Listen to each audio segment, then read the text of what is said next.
can't afford to do the full intro because I'm already late enough as it is. I have to go enter the Discord. Hi everybody, welcome to the stream. We are playing D&D. Let's go say hi to everybody, shall we? Hey guys. You can test again. Test.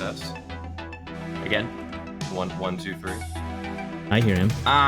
It's not as good as the latter, but it's better than the former. Okay. I don't know how to fix it. It's been driving me mad. Are you on Wi-Fi or connected? This one should be Ethernet. Oh, Actually, hold up. Hold the phone. edit server profile. Hold on, let me go grab it. I forgot. I'm actually on Wi-Fi right now. Shit. Hey, Oh, you're welcome. that might change something. You're dropping your packets, Tim. Make you feel better. I'm You always need to on. hold on to your packets. My packets. There's He has a infinite. endless packet of holding. Get it?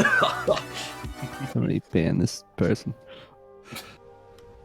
Are we waiting for anybody else? He's Dylan. Dylan, Oh, and yeah. Dylan. I'm here. Dylan. who is not online at the moment. He's changed their character name or Discord name. Yeah, he has a whole character and stuff. I know for sure. So Let's try something real quick. For sure, huh? Check if it have is Dunkin' Donuts. technically 12:58. We've still got time. The rest of us are just early assholes. Oh shoot, I gotta turn Brandon down. Did you get a new mic? No, I completely reinstalled Windows. Oh, that does Oh, you had to go. that you had to go does that change far. things. Yeah, no, last week after the session, I put my new computer together and spent like 48 hours fighting audio issues, Oh, yep. including saying, fuck it, I'm reinstalling Windows. Damn. Too real.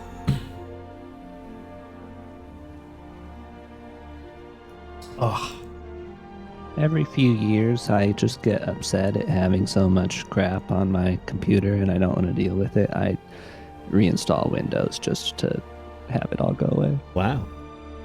Old. Forgot to back up my pictures from Final Fantasy. Lost Down. Damn. years worth of memories. All those erotic roleplay screen caps. Tavern gone. Lost to time like tears and rain. Sorry, I have not yet been to Balmong, so I can't say that. Is that like the Final Fantasy version of Moonshore? Or what's it called? Where's the place in World of Warcraft that's also degenerate? Do they have a place in World of Warcraft that like Yeah, it's like dedicated? it's the I'm sure place every right MMO. outside of Stormwind City. I don't Oh remember my what it's called. lord. That's fucking hilarious. They have their Sodom and Gomorrah. Oh boy. Back in my day, that was the RuneScape basement in the Which one? second story of the Falador Inn. So I think I had mentioned this before. I'll put it in the general chat for a moment, this picture. This was a billboard purchased by a free company in Balmont to promote their nightclub, including dedicated rooms they had that you could rent out for erotical. Weird. Like the bunny waifu. That's Misha.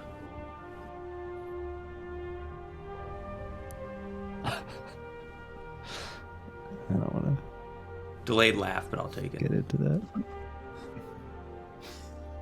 You know, it's nice to be an actual color in Roll20. That's crazy. Okay. Look, I'm green. Welcome back, Santiago. I hope you're well hydrated. I am. And I will be. Well hydrated.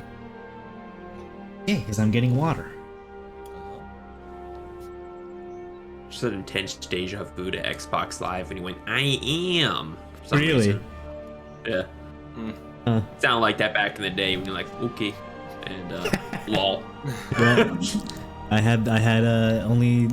didn't need to waste that much energy back then, so I only had key phrases for interaction. You got the message across though. Like Yeah, it was very Yeah, impressive. exactly. it was fine. That's all I needed. Small question. I don't know if I'm screwed on this. Alan, I made the character in that campaign because I'm a Leonin. Do you know how I could possibly move this over to the Jules' campaign? Yes, that is possible, I believe. Unassign it? What you would want to do, I don't even know if you have to unassign it. Maybe you do, or maybe you have to remove it from... Oh yeah, leave campaign. What you can try first, though, just in case you don't have to do this, is literally just go up in general chat and scroll up to the campaign link that Jules posted, and click on that again. If you're not in his campaign, it might just give you the option to select that as a character. Oh yeah, I double checked that. There wasn't the option, so maybe I need to unassign. Okay, then yeah, maybe remove it from like the campaign that it's in, and then try that same process. I did the same thing with Mambo. You have to leave the campaign because I couldn't build it in D&D Beyond in Jules' campaign, so I had to do it in Alan's. It's like new guy. I made a copy of the character. Yeah, that might also work. If you just make a copy, then you can just bring the copy in. I don't have enough sheets, bro. That's true. So Gotta pay that subscription. I have 6 out of 6, bro. I had to delete. I think I delete Big Mama, bro. Not Big Mama. Deleted Big Mama. Let me check. Yo, I ran out of Let me slots. check who I deleted. Let me check. Hold on. Okay. wait, where do you find your deleted at? Big Mama's gone. She's gone, bro. Tragic. Oh no! Oh no! Had to be somebody, bro. She's gone. So the one I deleted is the one that I had from Times are hard. campaign before I joined you guys.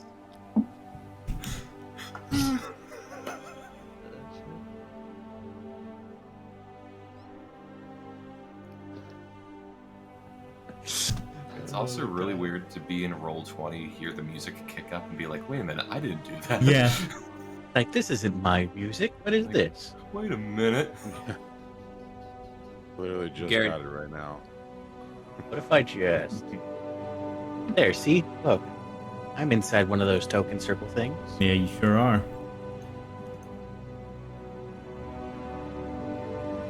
I guarantee you someone's gonna address the DM and Tim's gonna go, yes. Yo, Dude, he had to do some like psychotherapy to stop himself from doing this. I'll admit, it's when Iggy ran a game for me once, it was so hard to go against the natural instinct of DM. I'm like, yes? Oh fuck, sorry. I'm so sorry. Yeah. Yep. Who else doesn't know how to play their character? Me. Yay! No. I picked the easiest Oh. character to play. Wait, we're playing characters? Oh, I'm 100% ready. Are you ready for this? this isn't I'll Magic get the into character Gathering? now. Oh no. Does Do anyone we have have everybody? Does anyone have Dylan's number Still on. I do not. I don't. or Facebook? I I especially thought- don't. Ooh, To him last night. Facebook, yes, actually. Why is my D&D Beyond acting dumb now? I mean, if you want a Facebook, I'll that's certainly hit you in the face with a book, but I don't think that'll help. That already happened this morning. That's a true friend right there. We could just LARP that we're at this festival in real time for several hours until Dylan gets here. I mean, it's nothing different than what we've done before. Mace, is that you? What is that? That was a voice. I don't know what voice to do. I don't know what accent Yeah. to do. I have no idea. Mace, is that that you? was- No. No, I just figured out. Yeah, let's workshop it. Okay. Just do yeah. Big Mama's smog. What Yeah, are you do I mean, like I've already figured out Mambo Jib's voice. So I don't know what you want from me. Mambo shit? Imagine like Santiago, all your characters are in like a waiting room, and you're like, "Big Mama, please step in real quick." Bro, I'm sorry.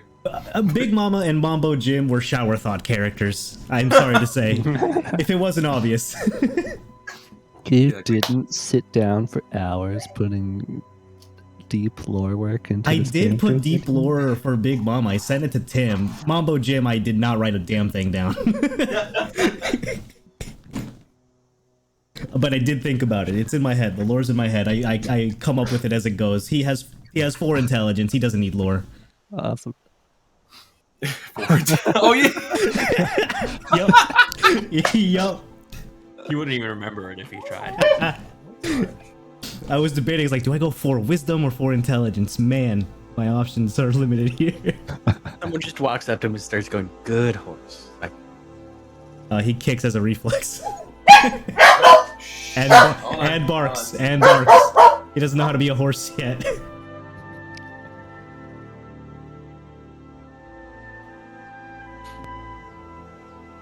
Oh, I guess I can put my name here. Damn. Oh, it doesn't show up? Oh. Darn.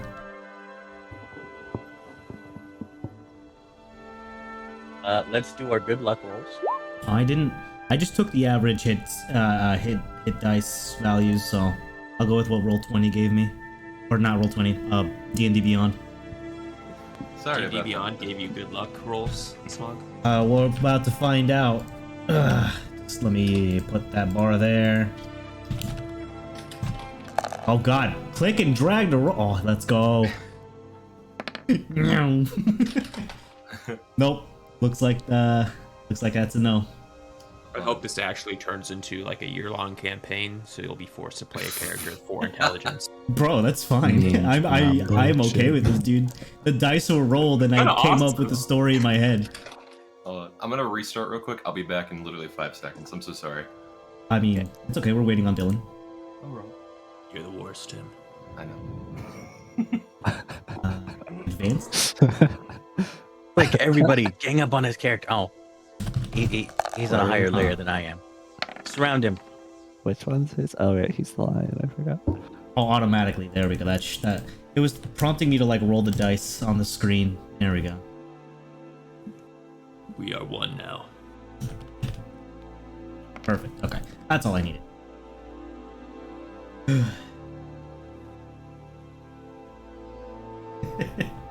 are Legion. If anything, it makes more anatomical sense for me to be like here. Oh yeah, it's like it's like Exodia, you know? I'll be the right arm of Exodia. Yeah.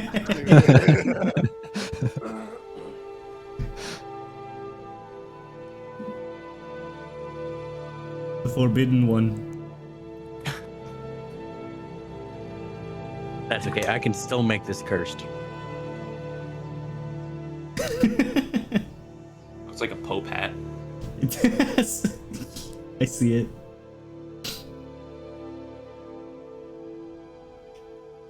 Oh, but you gotta alt drag. Oh, is that to break free from Yeah, the it's to break free from your chains. Nice. Oh, that is so helpful, Santiago. Thank you so much. Yeah, man.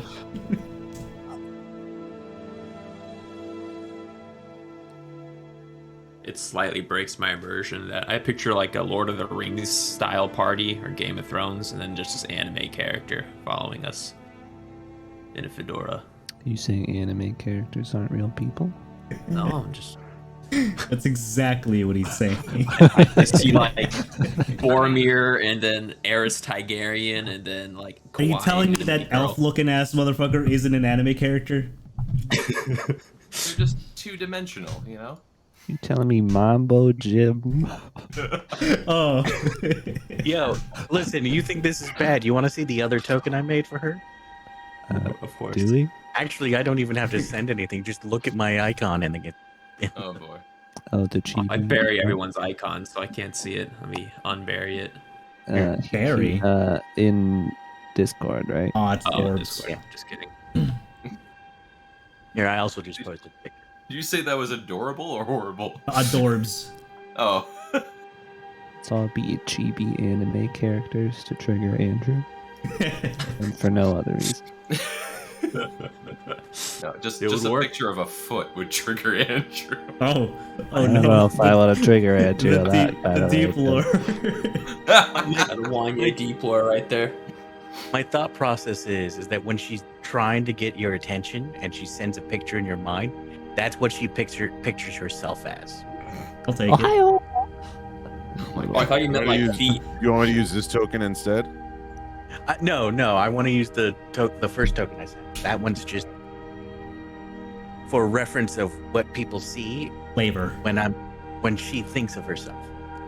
Why is everyone surrounding me and holding me hostage? Me and us are the same now, Tim. We are Legion. What?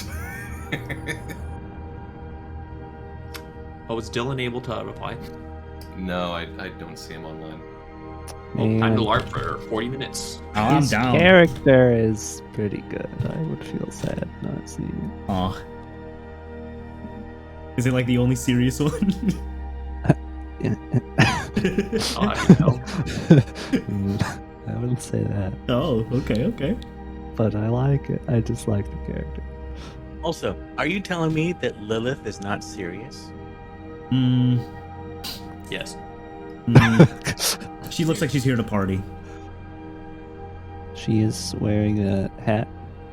I'm picturing her carrying like Trulies Casual. and White Claws. She looks like she's Like about to quiet perform a voice. wizard's act, you know? Look at her business card. She is a criminal investigator. That's like a stripper business card, though. It's like she pops out of the cake and then. Is Lilith even her real name? Did you say walks out of the cake? Yeah. Think- Strippers do. Do they give you their business cards when they walk out of the cake? Only No, they like knock on your door only and they're the like, real "You're under ones, Alan. arrest." Only the real ones do. You gotta go for the certified stripper. None of that cheap knockoff brand. I was about to say it's okay. I'm Okay. certified. Jeez. Jules, is this like specifically your world? Like, where parts of your world? This is my homebrew world. Nice. I love it. There's like a lot more shit that I haven't even, just because I haven't been able to do anything like campaign wise, like to further expand it. There's like at least 2 more worldish maps I have to make. Okay. Okay. One's in the sky and one's underground. Oh, so cool. Yeah. Whoa. Hey, I'm just saying, like, kick Orcus's ass. I wouldn't mind running a campaign for us. Let's go. I Yeah. mean, I'll continue I Mambo will Jim. always play D&D. Or What after up, Orcus program? kicks our ass. Either way. Yeah, Get TPK. that too. Whichever, you know, we'll roll the It's- dice. At this point, go either way. Hey, damn. Did you Yeah. see the poll that I posted yesterday? In what chat? Sorry. General chat on Discord. Posted a poll? Oh, yeah, and I did not. Poll Oh, I poll. thought it was God. like one that we were supposed to My answer. DM. Yeah. Yeah. What do you mean Orcus did? Well, Orcus technically isn't a god to a degree, so he's out of the. Still He's bitch. out of the. I mean, when I looked at this, I'm like, I only recognize one of these names, so I'll just go with that. I didn't even look all the way down the list. I see the my DM. I was like, missed opportunity. Welcome. Oh. Sorry. Okay. Oh. Listen, I'm so disappointed as the person who's usually the last one here and late to all of these. The fact that you outdid me this much. Stole his glory. Not the glory, bro. You're welcome. Well, guys, that was a fun game. So let's next week. Oh, yeah.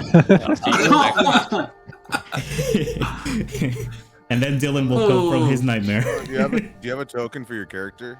I'm working on it. Yeah, pulling it up Okay, right now. no worries. I think this is the one. That's not the one. Where is the one? There Alright. is the one. I like this World of Warcraft. Oh, yeah. architecture. Okay. Yeah. Far out. Far out. Well, I want And we're Guys, still, I'm a dude.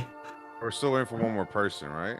I think that's all of No, us. that's all of us. It's all of us. All right, dope. Let me just add this.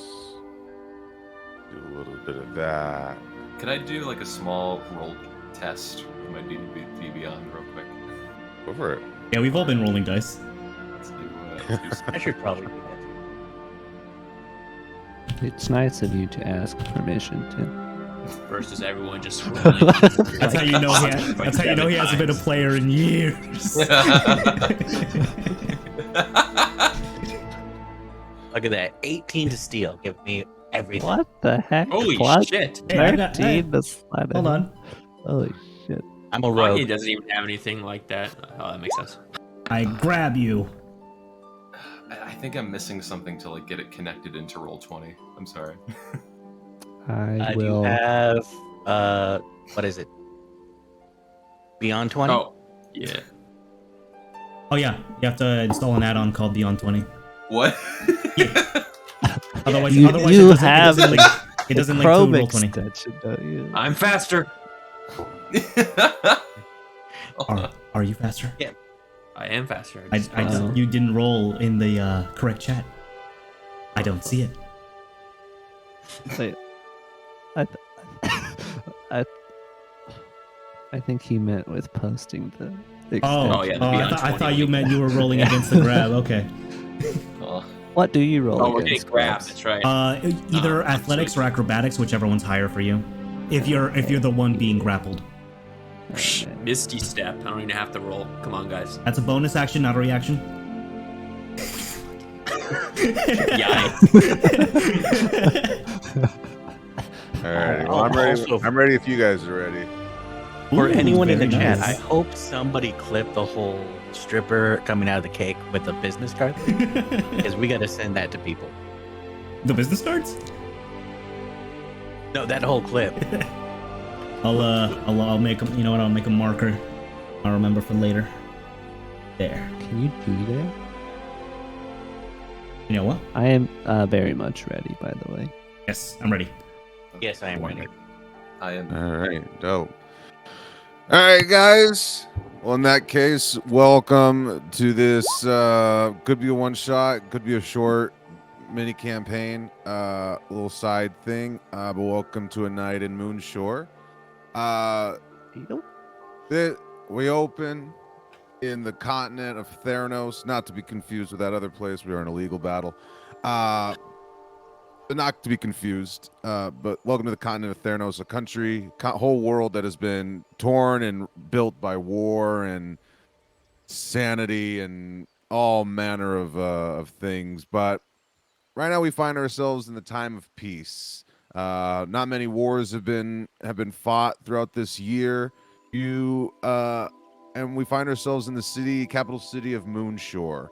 It's a large city with just a hustling, bustling population of different kinds of people and creatures. The biggest port there is in the whole country. And today is the celebration of the end of the Third Necro War. All of you, however, have been summoned to the throne room of the the Hunter King Rufus, Bloodmane. And let me take us all there. Oh. Now, you guys stand inside this giant, massive hall of a throne room, standing on the second platform, just below the throne of the king, sitting up above this large, even though he comes off a little bit in his years, this large, hulking Leonin king sits on the throne. Beside him are two advisors. But before we continue on with that, we're gonna go ahead and have everyone introduce themselves. So, let me see. I don't know everybody's characters' names, so I gotta go off what I can. So, Sigurd, could you introduce and describe your character? All right, so you see this very large, lumbering paladin take a knee before King Bloodmane. He has ruby gems etched inside of his armor. It's very brightly and beautifully colored, but you can tell it's seen its wear and tear through all the wars that have been waged on Theranos.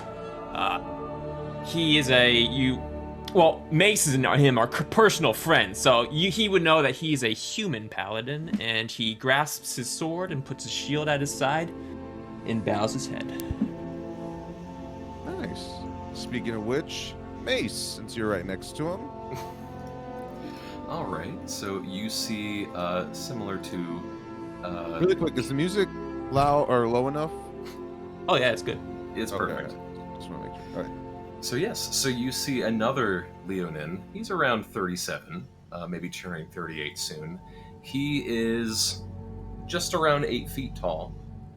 He has this large coat of heavy armor with, I didn't know the colors of the kingdom in advance, but armor fitting the aesthetic of the brands and colors of the land.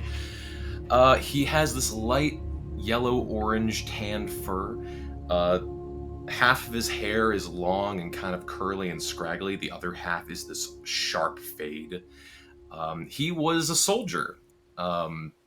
He found some clerical rights and found some friends or companions along the way. So he's just kind of doing his thing. And he has just this large, tanky, broad build. Just everything about him is big and maybe a little bit of age and some scars as well in his fur, but he just silently and quietly and respectfully just bows his head and puts his hand up to his heart. All right. Judge Judith Brown. Please introduce yourself. Judith Brown, known as the judge by her fellow soldiers, is a sort of stern, no frills, no BS, like soldier commander type, with a surprisingly shining breastplate, not really as war torn as Sigurd.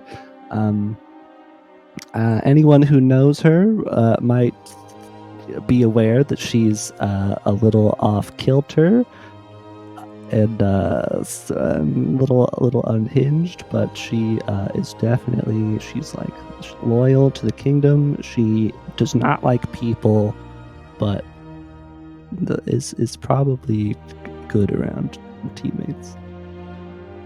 Oh, and she carries 2 maces that are completely identical. Mambo.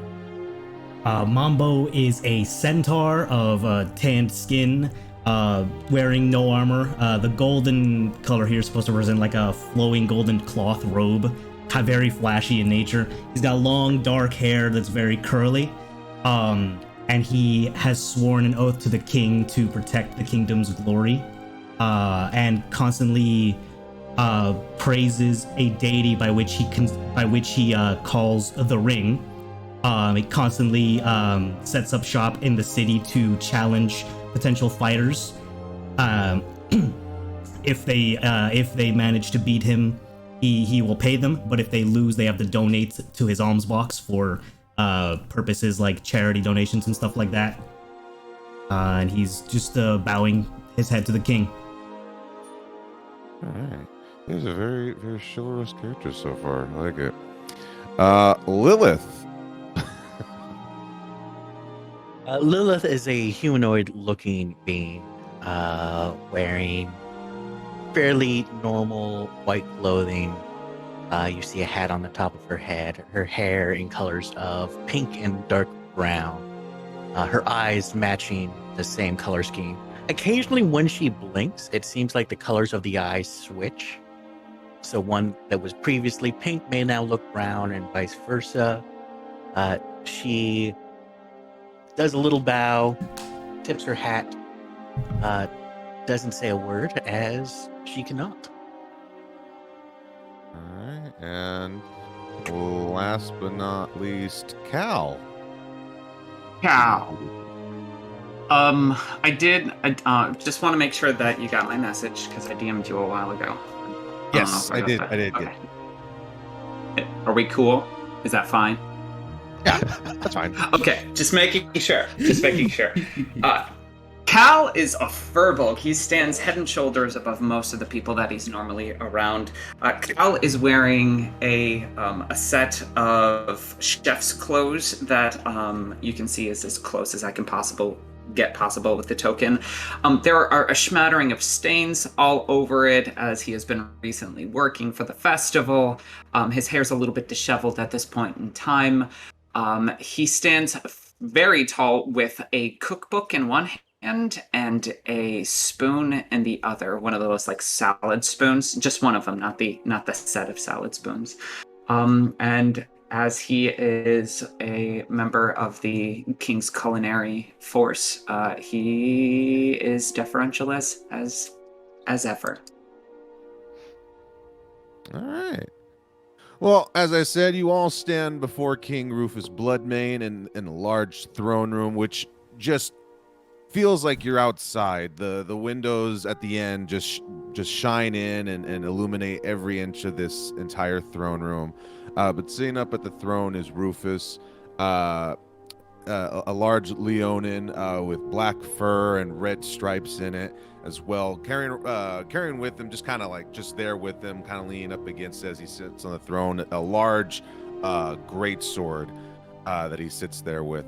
And as I said before, he has his two advisors kind of next to him. One you all would know as the captain of the guard, off to Rufus's right, your left, and off to the other side is the kind of high advisor to the king. But Rufus looks down at you all and says, "Well, it's a pleasure to see you all once again.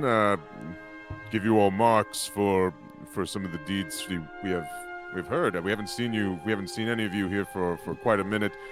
I'm happy that you all are here today to celebrate the Festival of the Sun, Festival of the Dawn, if you will. It's been been quite a year. You know, we've been able to really enjoy a time of peace. Yeah, basically Mufasa.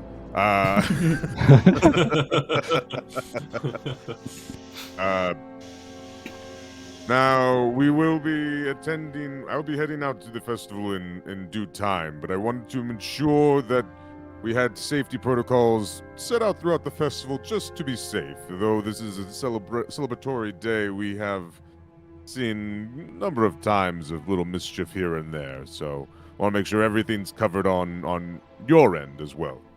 There will be no mischief on my watch, my liege. Fantastic. Well, it's getting a little later in the day. I will see you all very soon. As I said, I will be making my way down to make my way through the city and the town in just a moment. Make my royal walkthrough, if you will. And I will address the people at the festival just before sundown. But for the time, I want to thank you all for coming by just to kind of go over just safety and just overall just security and everything for the festival. And Cal, thank you again for organizing all the what do you call them? He looks at his advisor. What do you call them? They each have different stands and they're all different. Vendors, you'd call them vendors. Vendors, yes, thank you. Thank you for organizing all the vendors and everything. Well, as I said, I'll see you all in just before sundown. But thank you again, and please, if at all, if any of you feel tired or anything out like that or exhausted, please feel free to take a quick sip from the rejuvenation fountain outside. But I will, as I said, I will see you in a few hours. My lord. And bows his head. Mace does the same, but silently. The glory of your kingdom will be preserved, my king. Fuck. And he bows. You guys see. It's a very echoey chamber, but you do see Rufus kind of lean over. He's like, that one's a lot.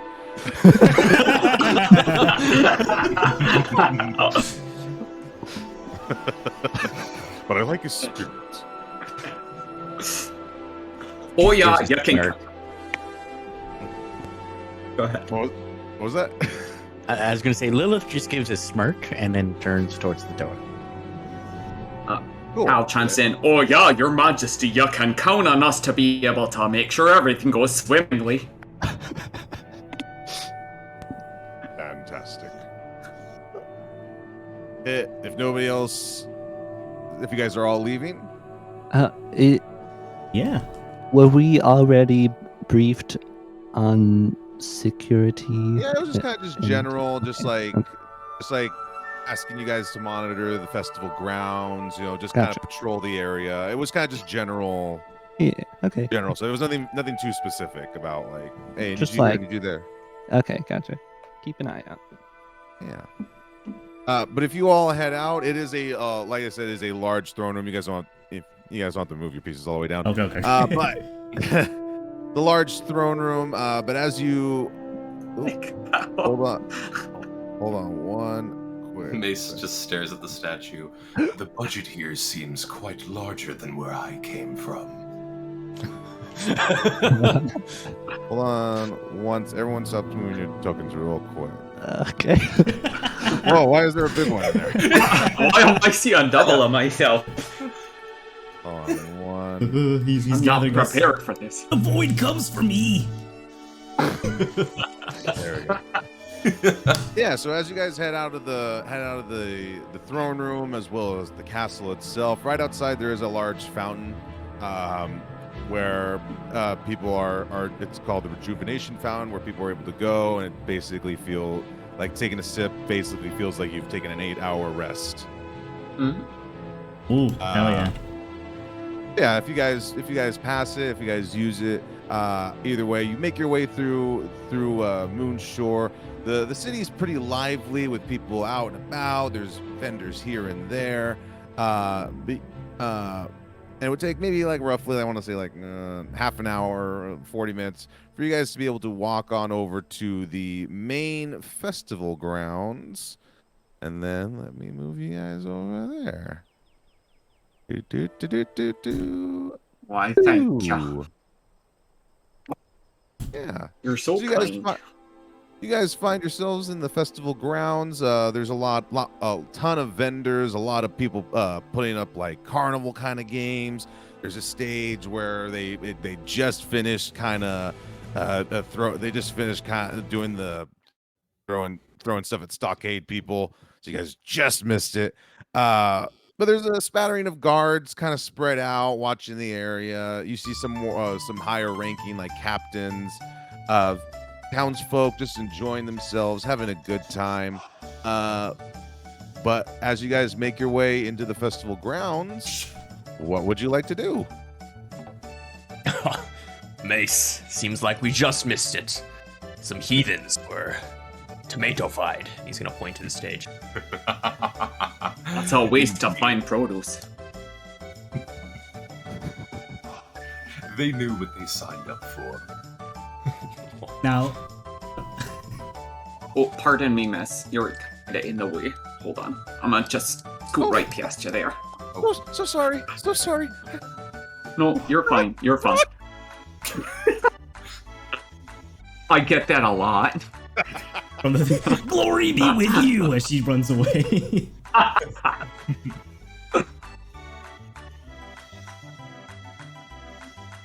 Yeah, everything, like I said, everything's pretty lively. Everything's kind of going on. They are setting up in the center of town as you guys make your way further in. Or the center of the whole festival is kind of like a nice little giant pyre that's going to be lit up later on. So you see two guys just kind of fixing that up. Some people here and there, all over the place. There's a jester roaming around. Cool. Sigurd's gonna walk to a nearby food stall. Rations are required on orders of the king. He's gonna take a taco. Oh, here you go. Yeah, and also take this. This is the last of its kind. It's called a Choco Taco. He hands it to you. Nice. And I'm gonna wave the Choco Taco over my head. You can see me smiling through my helmet. Thank you, citizen. The kingdom sends its regards. Thank you. Thank you. Mace will grab your arm and go.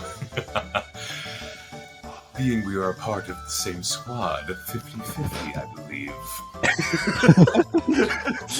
You see my hand shake. You don't know whether it's in anger or whether it's in sadness, but he reluctantly hands over the Choco Taco.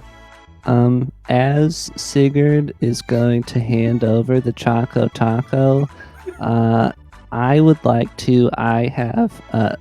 Judith has telekinesis, and it makes your mage hand invisible. And I would typically, in environments like this, just travel with it out all the time. So I would like to try to snatch the Choco Taco with my invisible mage hand. And you're snatching it from. From I Sigurd. want to snatch it from Sigurd as the handoff is about to happen. All right. Go ahead and make a stealth check. And Sigurd, what's your passive perception? 12. Okay, you gotta be the 12. How do I roll this? First roll. Yeah. As the handoff is going, they both kind of take their eyes off just a split second long enough for your mage hand to just whoop and just grab and snatch that Choco Taco right out of their hands. I stare at my empty. Sorry. Yeah, you guys just in disbelief. It was there 1 second and in a blink it's gone. You It's fucking Judith. you might hear coming from slightly far away from you the crunch. Mace, what's your passive perception? I should double check. 15. Okay, yeah. Neither of you guys noticed it's Judas. So- Judas. So as Lilith was also thinking of trying to snatch a piece of this, can I attempt to break off a piece using sleight of hand as it's being taken by the mage hand? Yeah, make a sleight of hand check. As this is happening, I stare at Sigurd. Pride brother, must I remind you why they called me Mace? As he says that, you're able to snap the Choco Taco into a piece. The crunch is loud, but like he was talking, so he could not hear it. The sounds of the festival and their conversation overpowered the of the taco. And My I'm just turn. popping it right in my mouth. My Oh, turn. yeah. Remind you, you're getting fat. You guys would also hear, probably in addition to Lilith's crunch, Judith also crunching on the Choco Taco, floating invisibly in front of her. While that's going on, Mambo, what are you up to? Mambo has scoped out Oh, the Mambo and Cal, yeah. What are you guys has up to? scoped out the strongman challenge station. And Yeah, he, there's Go for it. he approaches what he assumes is the manager of it, the orc here. Yeah, you see a large, heavy-set orc just there, just like, step right up, try your strength, try and beat this challenge and win a hefty prize. Are you there, horse sir? Would you like to take a challenge? Mambo Jim would most certainly like to try. Fantastic. There will be two coins, please. Does he have coins? I mean, Yeah, I'd say you guys all have at least like 10 coins. okay. Then, certainly he would offer the 2 coins. Fantastic. Sweet, you have 2 opportunities to hit the bell. Now swing, take your time, and swing away. Mambo Jim And- steadies himself, grabs the hammer. Awkwardly, like because of his shape and the size, he makes sure he gets the right positioning. He will take a slightly, not running, but like he will walk forward to increase the momentum of his swing down towards it. All right. Should I roll? Go ahead and make an athletics check. Alrighty. And 13. Even with a shield. Oh, that mod though. So the way the whole tower is set up, at the bottom it says Wimpy. About a quarter of the way up, it says regular Joe. halfway up, it says tough. 75% of the way up, it says potential hero, and then there's the bell.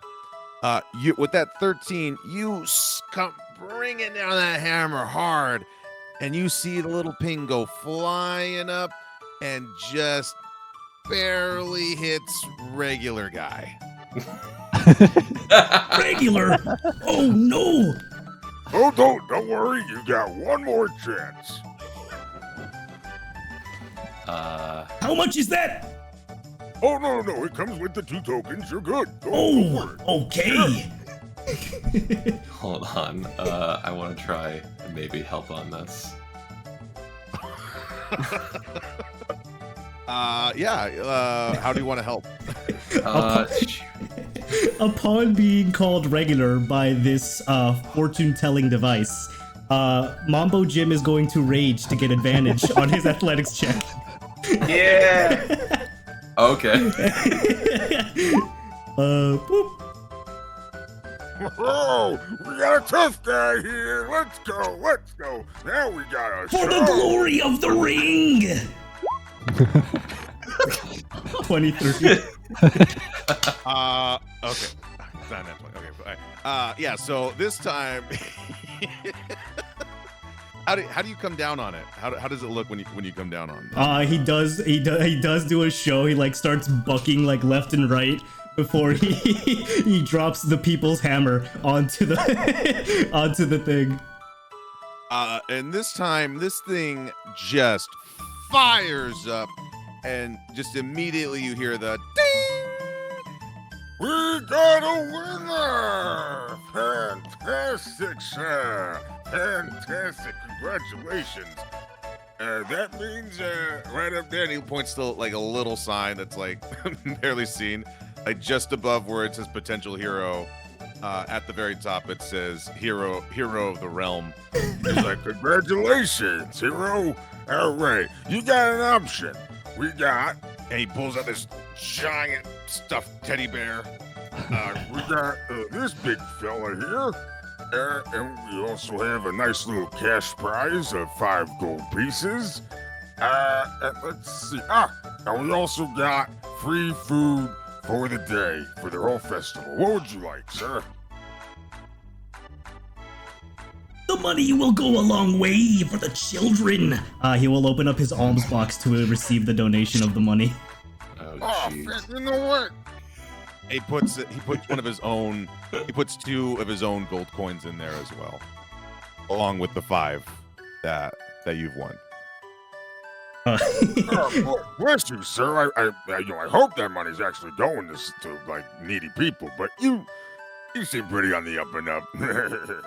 They will rise to benefit the kingdom's glory. As he walks away, proud of his victory. All right, and Cal, what are you up to? Cal was just going around making sure all of the stands were at, full capacity. And if there was anything short in any of the food supplies, he would take this little chest out in his hand and touch it. And near him, a much larger chest would pop open, and he'd open it with some supplies and deport. Gotta be. Yeah, Cal actually does his job. And then he starts wandering in other places, seeing if any food waste has gone anywhere. And he wanders up here, and he's like, "Oh, I wonder if this is a call to adventure over here." Yeah, as you walk up, and as you've been roaming around, everything's been pretty pleasant. People are really happy, enjoying the festival, enjoying the food. So you do take a little pride in that, since you are the one that kind of like helped arrange everything. Maybe a bit too many vegetarian options, if I do say so myself. But as you make your way up these stairs, you do see a dwarf and kind of like a hood-wearing elf with a large tome in his hand, just pointing, and he says, This is an abomination of a day. The war never ended. The war never ended. We have a false king sitting on the throne. He did not truly earn that throne. and you see the dwarf arguing like, "Who the hell you think you are? I fought in that war, you jerk.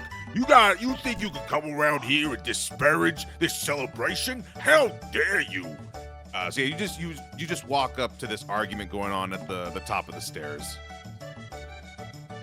Fun. Cal's gonna sit on the railing and pull out some popcorn and just see where it goes. Make me a stealth check. A crunchy popcorn. Roll for popcorn.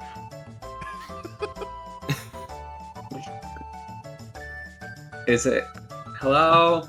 You can do it. Come on, roll 20. I did. 12. Okay. So yeah, so these guys are you lean up, you post up, and you got a little box, little thing of popcorn that you're like just popping in, enjoying, watching. These guys are arguing back and forth. A false king sits upon that throne, and he actually notices you. You, sir, have you heard the word of the third king? The false king sits on that throne. The war has not ended. No, I haven't. But, tell me more? The dwarf comes up. He's like, "Oh, buddy. You don't want to get this guy going, all right? He's one of those fanatics. They just run their mouth. They talk about all kind of nonsense. This guy said, who are you calling nonsense? Listen, I think this guy's gonna be fine. We just need to get him to a nice cafe, sit him down with a Santa Fe salad and a cup of tea, let it run out of his system, and he won't bother the rest of the entire festival today." Would all right. Hey, listen, you do what you gotta do. I mean, this guy's just been pissing me off this entire time. I'm getting the corn dog. Ooh, we got like 7 different types. Some of them are vegan. Don't ask how we got that to happen. Cal's consented to it. He gets in your personal space at this point. He's like, this entire festival is an abomination, a horror, a mockery of all that died and fought in that war. Would would any of us see or hear this? Yes, please. I'm like sort of by the thing. Mambo probably would hear it. Mambo and Judge make perception, because you guys are the closest. Make perception checks. Alrighty. I'm too hyped. Mambo, you're way too excited about winning and showing off, and you're still in a rage. So you're like just roaring it out. Jim has proven himself a hero today. And Baldur's, did you roll? Yeah, I got a 5. Yeah, you're the only thing that's taking your attention is Mambo's taking everybody's attention pretty much in the immediate vicinity. Always a showboater. Cal. Well, in that case, this guy just keeps on just telling you how much he just keeps complaining without really any actual like constructive criticisms or merits or anything. Well, if you feel like it, I've got someone that I know is a judge, and they might be able to help us out. Because if there's anyone who's gonna make sure a false king is not on the throne, it better be a judge, yeah? Judges are with them. They're part of it. They know. They know. I'm turning into Tim Curry at this point. They know. Well, in that case, how about a champion of the people? Champions, all lies. They're all lies. And he just wanders away. That was very fruitful. I'm so glad I spent my time listening to it. Oh well. Back down. Whee! Slides down the rails, falls flat on his face. Mambo looks at Judge and says, "Where's the boat? I do not. Mambo Jim does not see it. Who's showing it?" Showboat. Oh, I see.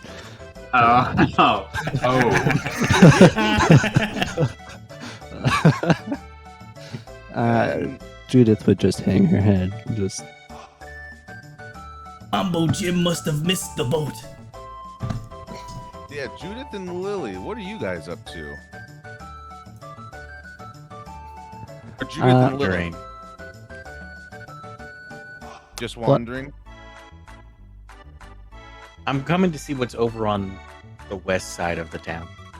Yeah, as you may go and make a perception check. And Judith, what are you doing? I suppose if I am no longer distracted by Mambo, I would probably be looking for people like causing problems.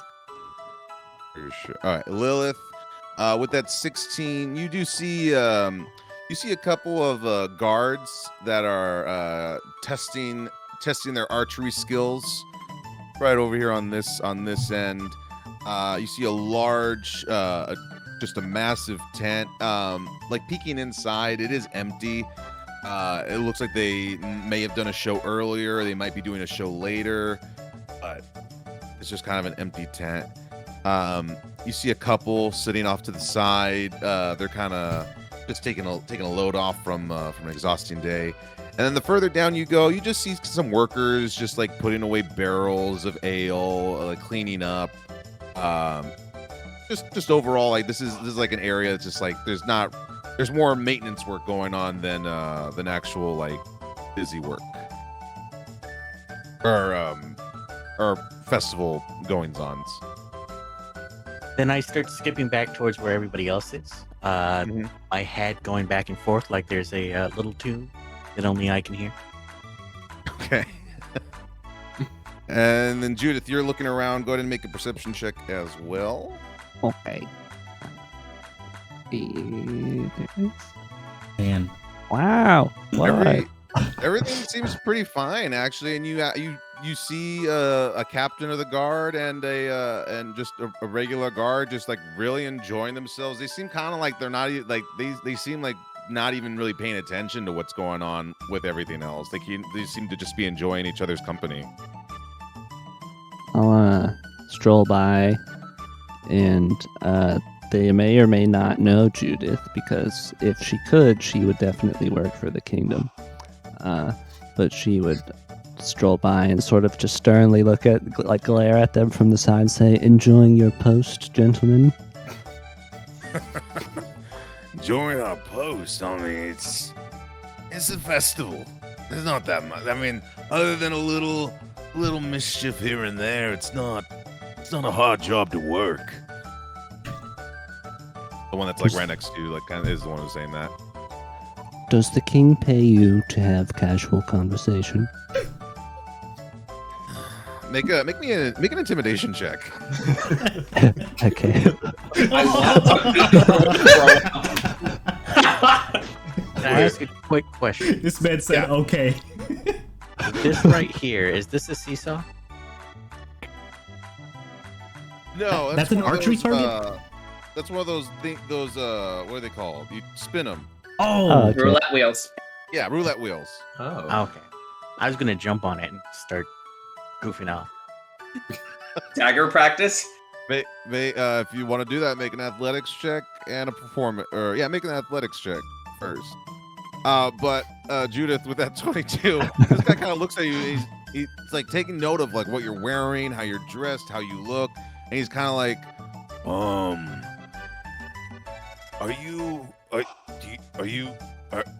do you work for the king directly? I work directly under the hand of the king. I mean, you over there. He looks at the jester. He's like, "Hey, you got a permit to perform?"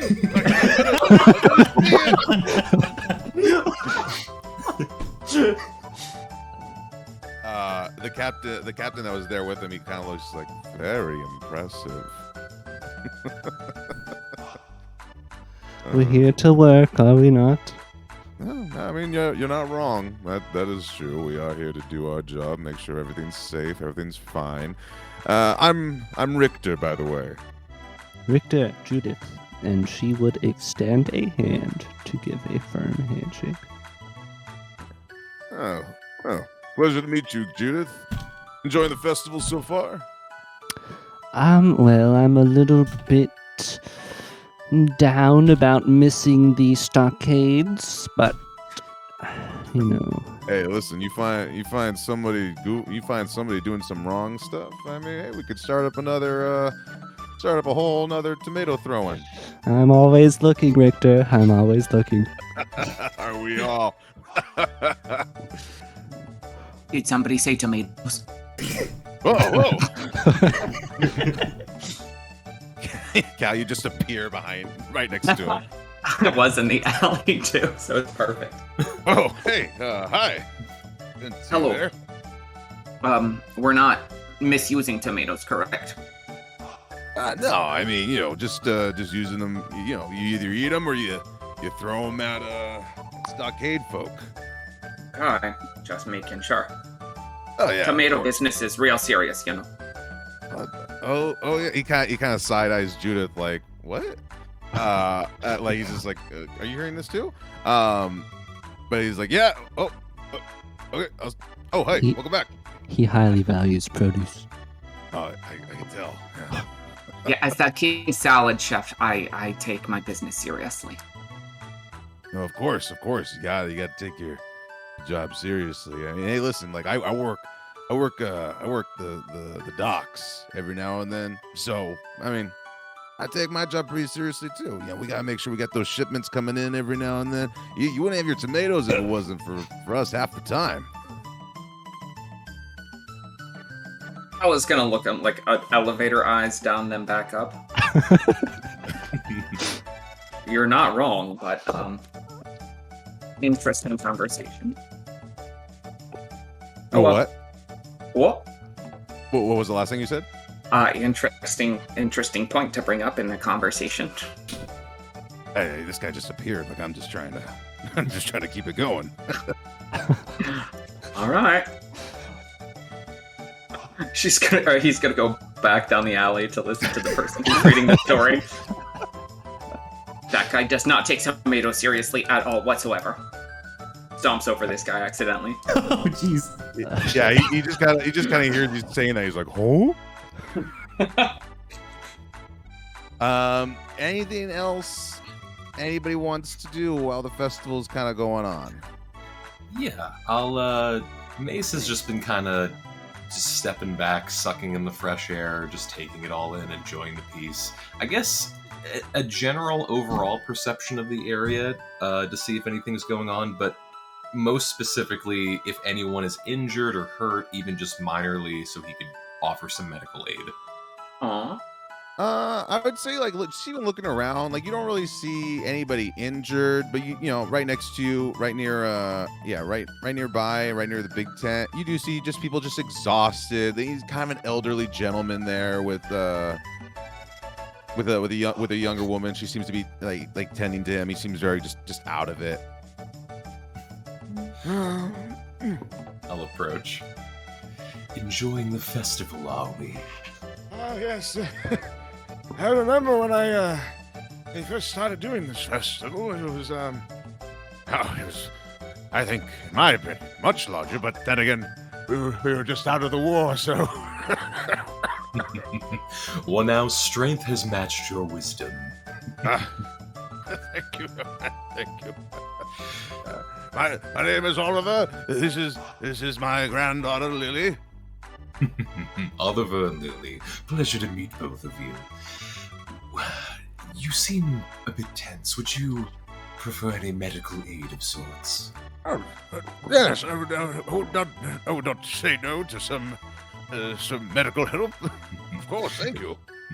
Very well, then stay still, my child. And very gingerly, he'll just lay this gigantic lion's paw hand over his entire head and first level cure wounds. All right. Oh, hey, kind of see him just kind of start doing little stretches here and there, but you hear just this massive. Like he's very like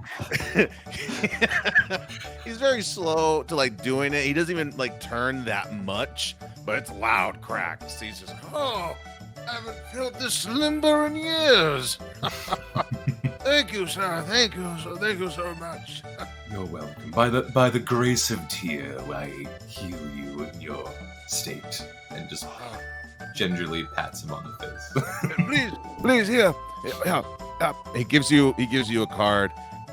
It says the devil's pleasure. He tells you, here, I run a bit of a lively night club. Please, if you ever feel interested to come by, please add that to the manager, and they'll ensure you have a glorious time. Wonderful. Is it a peaceful occasion? Oh, it's you'll feel quite at peace by the end of the night there. Wonderful. Whatever cards you have left, I will happily distribute. Oh, no. I only give these out to special occasions, special folk.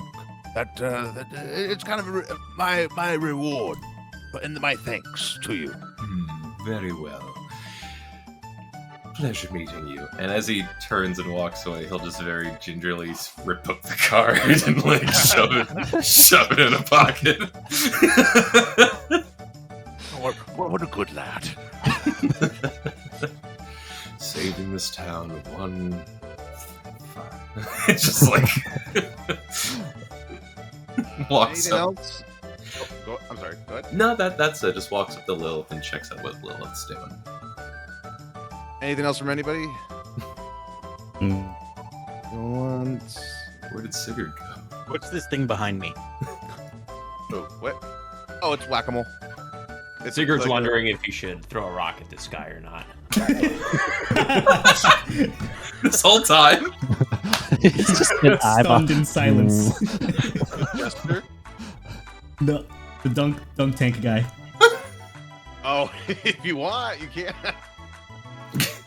Fuck it, yeah. Sigurd's gonna walk up. How much for a dunk?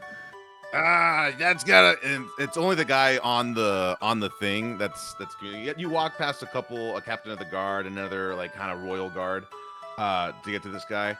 But he's kind of looking. He's like, "Hey, armor boy, you need all that armor? How weak you are? Hey, 5 gold, 5 balls. You hit the target, you get all your gold back and bragging rights. But I mean, we'll see about that. Probably can't move enough in that armor." You see my ironclad hand just kind of make a ball fist at my side, and I slam down the 5 gold. You're gonna regret saying that, my friend. Oh, just like your mother regrets having you?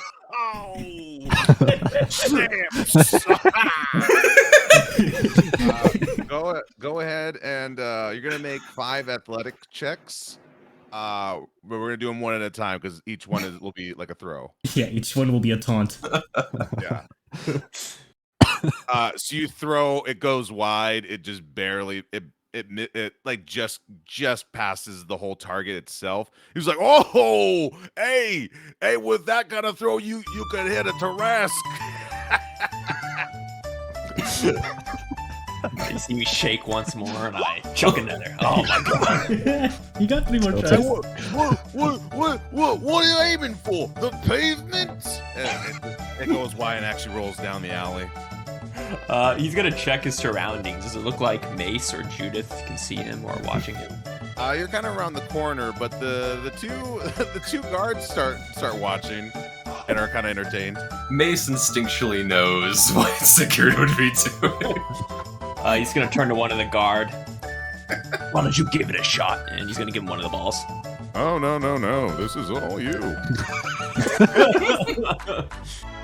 All right, watch this. And he's gonna do a wind-up shot. And he's gonna chuck it.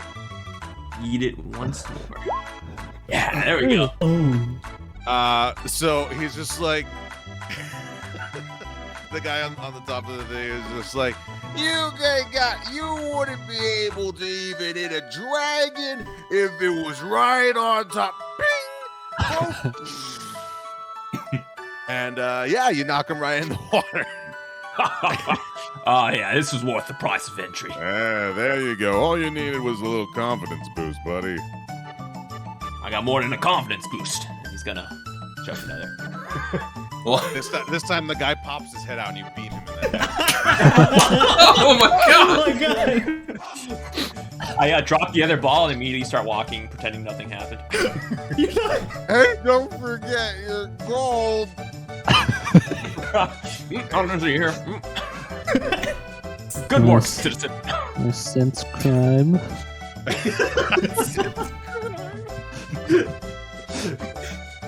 right. Anything else?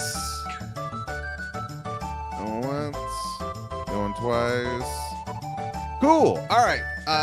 So as you guys just kind of continue on with the night, with the day, it starts to get later and later, and people start to kind of gather around the stage as sundown is approaching, and the king is expected to come by. Let me just get people moved. Citizens.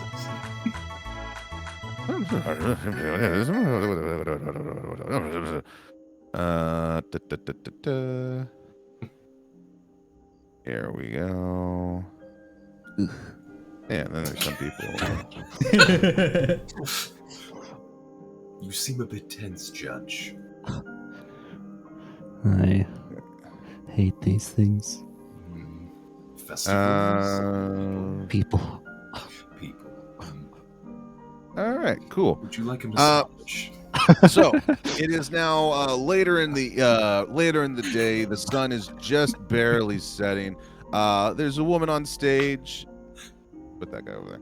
There's a woman on stage, kind of in kind of official robes and clothing. She looks like she's a very, very official person. But she comes out. Hello everybody. Hello. So as we all know, as the sun sets, we are to light the pyre and begin the festival. The king was supposed to be here, but he seems to be running late. Not a big issue. It's all perfectly fine. But we are going to hold the lighting of the pyre for just a little bit longer. Everyone's come on. A lot of people were just kind of like a little bit upset. But as people are groaning and moaning, all of a sudden, a loud shriek can be heard coming from down an alleyway. Which alleyway? Is it my girl that was reading? Is she safe? Yeah. Just down this alleyway, just up the alleyway above it. Oh, okay. I see Sigurd immediately running towards it, and he's gonna wave to everyone, wave to his squad to follow him. Yep. He's gonna start booking it. Combo starts going around. Oh, You guys, excuse me. as you guys just turn and look down, look down the alleyway. Go ahead and adjust yourselves. Just gonna squeeze right past you there. Oh, sorry. Out of my way, whelp. Pardon. Just as you guys turn around the corner, let me roll one. That's the girl that I scared. Yeah. Yeah, the girl that got scared. Hold on 1 second. We heard the key change. We came as soon as we could. And all of a sudden, you do see this woman swarmed by people. Just people attack. Wait. Okay. You just see her swarmed by people attacking her. And I'll move them to where they'll look like they're actually attacking her. I just have a quick question. Go for it. Is she above the? Is she like below the arch? No. or is she standing on It's that like a bridge. So there's an underway to go. Yeah. Yeah, that's what I was asking. Is she under that? Because Yeah, she's under it. just making sure. It's like, how'd she get on the roof? What do they Yeah, do? she's currently being just swarmed by these 3 people, and they're just on top of her, and they look like they're maybe beating her up. I thought maybe Cal scared her so much she was gonna try and jump.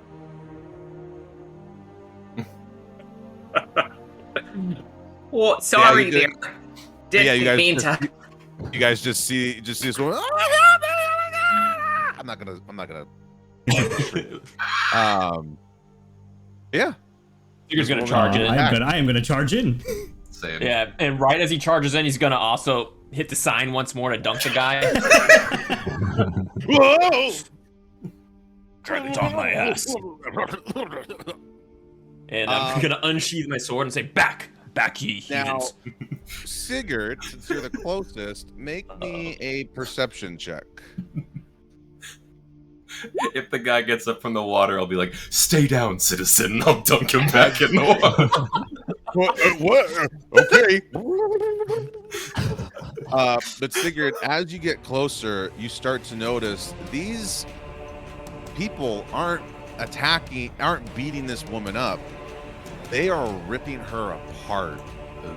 And as you get closer, you start to get that smell of decayed flesh, hearing grumblings and shuffling. These are no longer people. These are the undead. And Three paladins walk into an undead alley.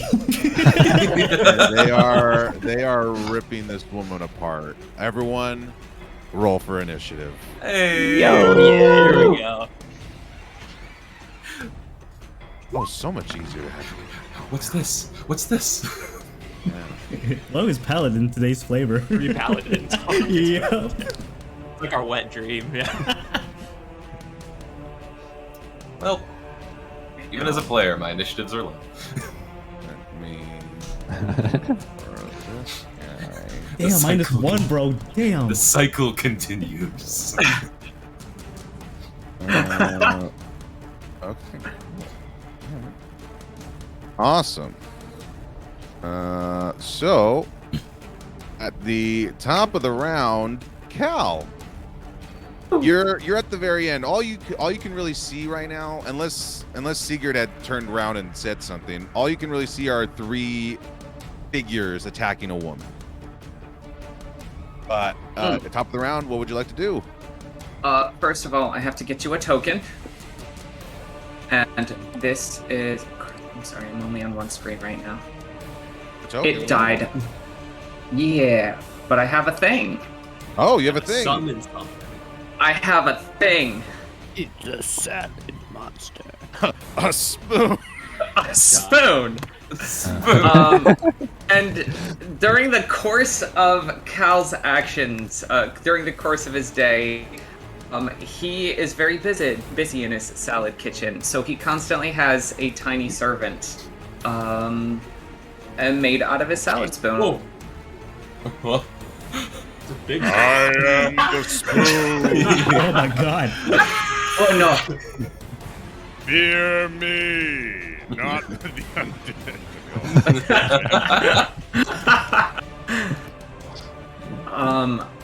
And at this point in time, Tiny Spoon and I we're just gonna come up a little bit closer to everyone else. I'm gonna give you control of the spoon.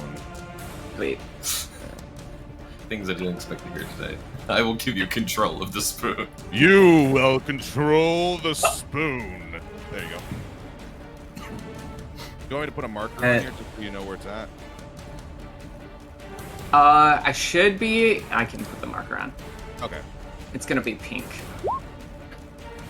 No, it's gonna be blue to match me. And at this point in time, Cal's gonna walk up and, is everything going all right up here? They're Those, eating her people in the green alive! tent. Oh, should we attack them? Yeah! Oh, okay. And she's gonna open her cookbook and point and cast Firebolt at. Oh, I gotta keep this one open. That'll be a 22 to hit.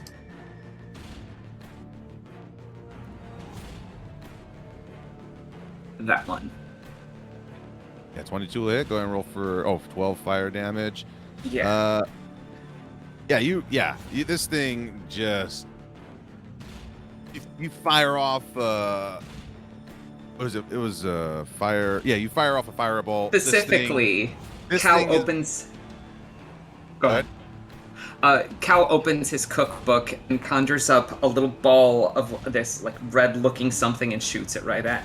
And as he casts Firebolt, he yells, "Chipotle horseradish!"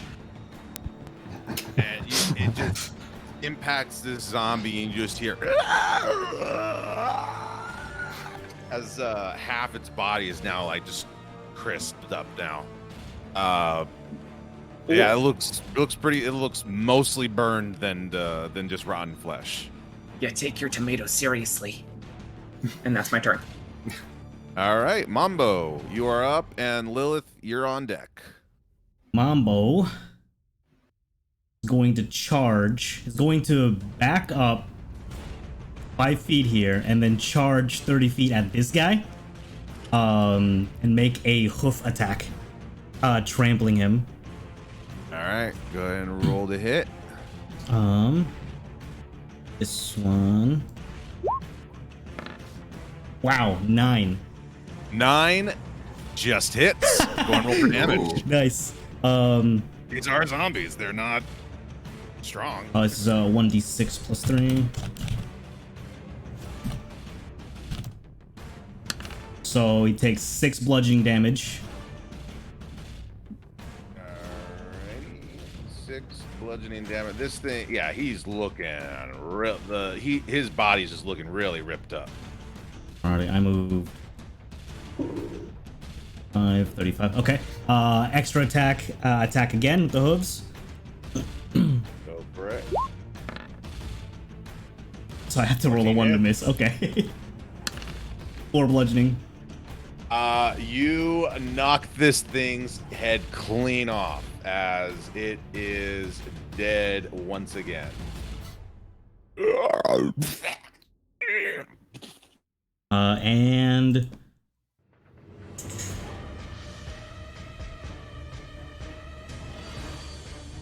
for now, that'll be his turn. All right, Lilith, you are up. Judith, you're on deck.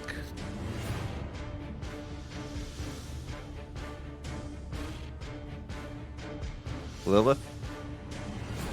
Right. Sorry, I was muted because I was in character. Lilith is just going to move up a bit. I don't quite have the movement to get all the way to them. But what I will do is the one that's directly in front of me, I am going to using Insightful Fighting on.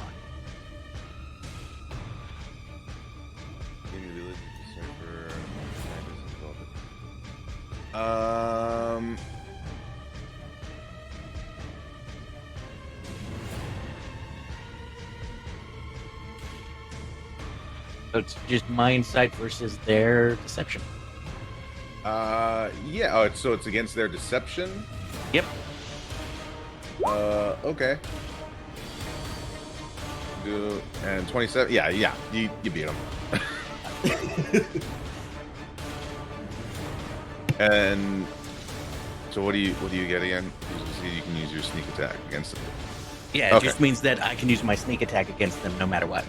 Gotcha. Yeah. You. It's also pretty easy to tell. These things are just gonna lunge for their nearest snack.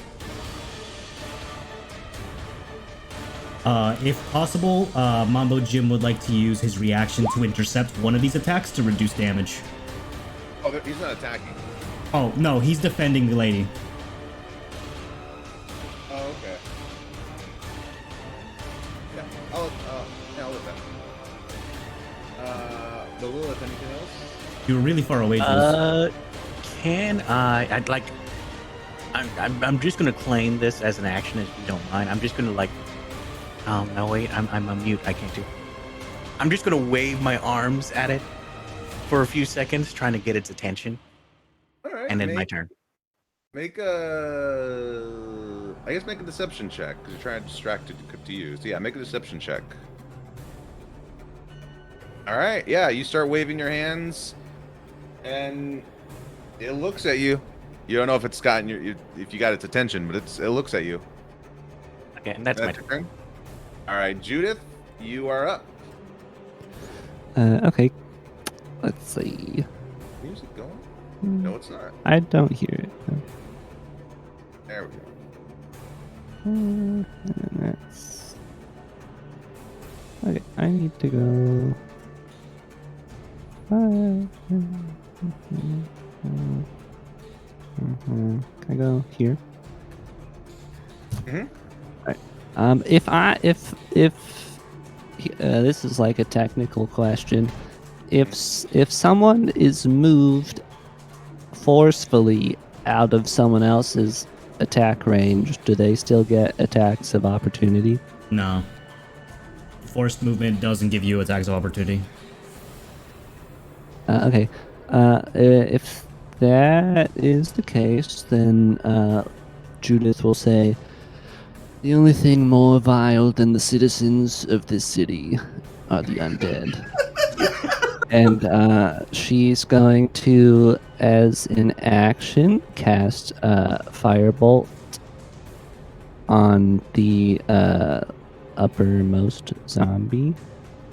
All right, that's that was a 14 to hit. 14 so, to yeah, hit. Go ahead and roll for damage. 12 fire damage. Once again, just like the other side, this thing just gets hit with that fire, and half its body is just crisp. All right. So, as a bonus action, I am going to use. Shit, where is it? Hold on. This.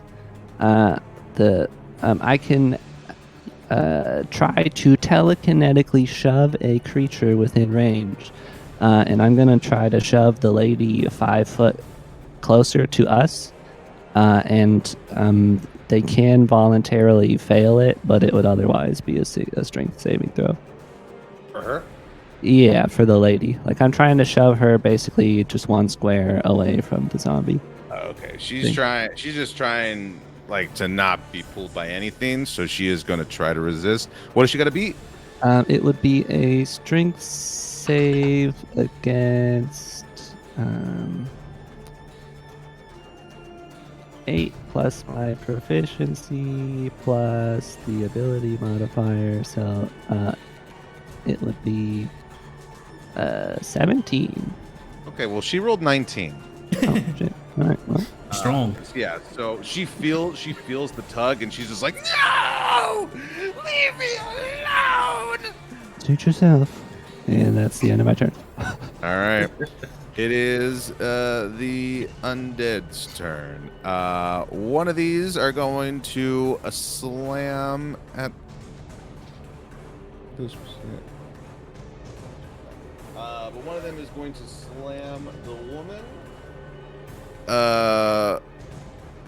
But somebody's doing something, right? That was Yeah, something. if he deals damage, I will reduce it by a certain amount. Gotcha. All right. So he is going to try to slam. He rolled a nat 1. Okay. So he misses. And this is what I like to do if nat 1s or nat 20s get hit. Consequences and rewards. Yay.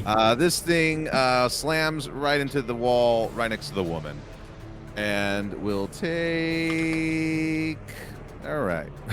4 damage from that. And then I Reduce the damage of the wall. Not my The king's structural beautiful integrity city. must be maintained. Oh, no, they don't. Okay, cool. All right. It's good to know. All right, so then the other one, the other one was distracted by Lilith, so it will move up to you and is going to try to slam you. Yeah. Does a 16 hit? A 16 does not hit. Does not hit. All right, so this And thing I will just now kinda- use a maneuver. There we go. That's what I want. So, when a creature misses a melee attack against me, I can use a reaction to attack it back. All right. So what I'll need to do is attack.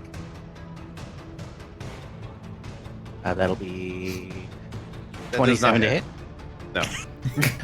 Yeah, it hits. All right. God. So that is 17 plus, I believe, the 8. So that is Oh yeah, superiority die. Yeah, I'll stop you there. You fucking killed this thing. Yeah. How do you go about killing? How do you go about attacking this thing again? So as it charges at me, I just move to the side, bringing my short sword up and bisecting it in just a swift motion. Yeah, it does it but it doesn't even notice. It doesn't even realize what it's doing. But yeah, it just kind of just walks right into it, and it's like butter. You lob this thing clean off, and this zombie's dead. All right. While you guys are kind of enjoying a little bit of a success, you hear another scream coming just on the opposite side of the building. As more... Oh, you guys wouldn't really be seeing this. As yeah, you just hear people screaming. Oh no. Oh, fuck. Woo!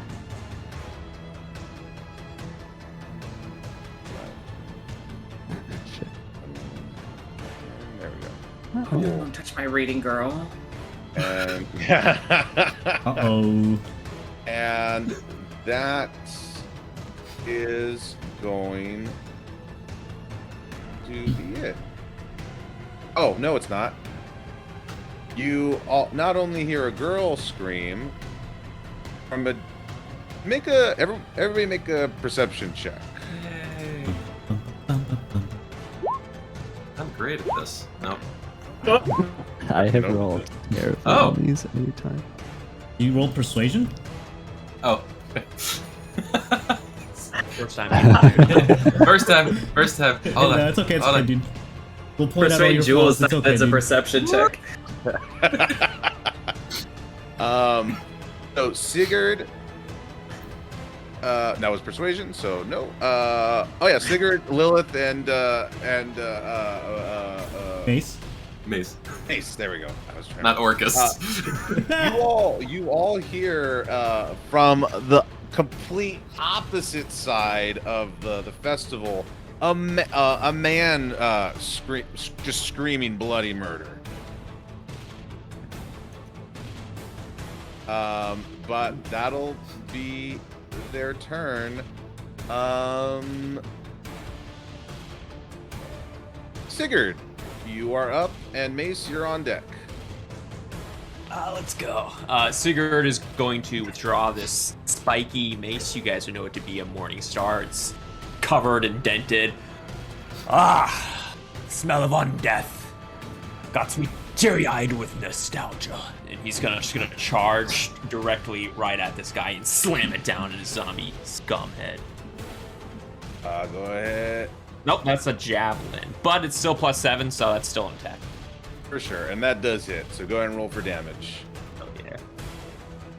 And he's gonna use smite because he's a paladin. You see it just glow with ethereal divine flame, and that's gonna be 3d8 because it's undead. So Yep. a lot of damage. That's not... Yeah, so yeah, you kill this thing just with the pure force of running right in. You slam into this thing, and it just goes splattering everywhere. Reminds you of the Necron, or the... What's the war that was before? The Necro War. The Necro Crusades. Hey, Mace, there's some on the other side. The what? You got it? The Necro Crusades. Yeah, I just continue. That's the max of my movement.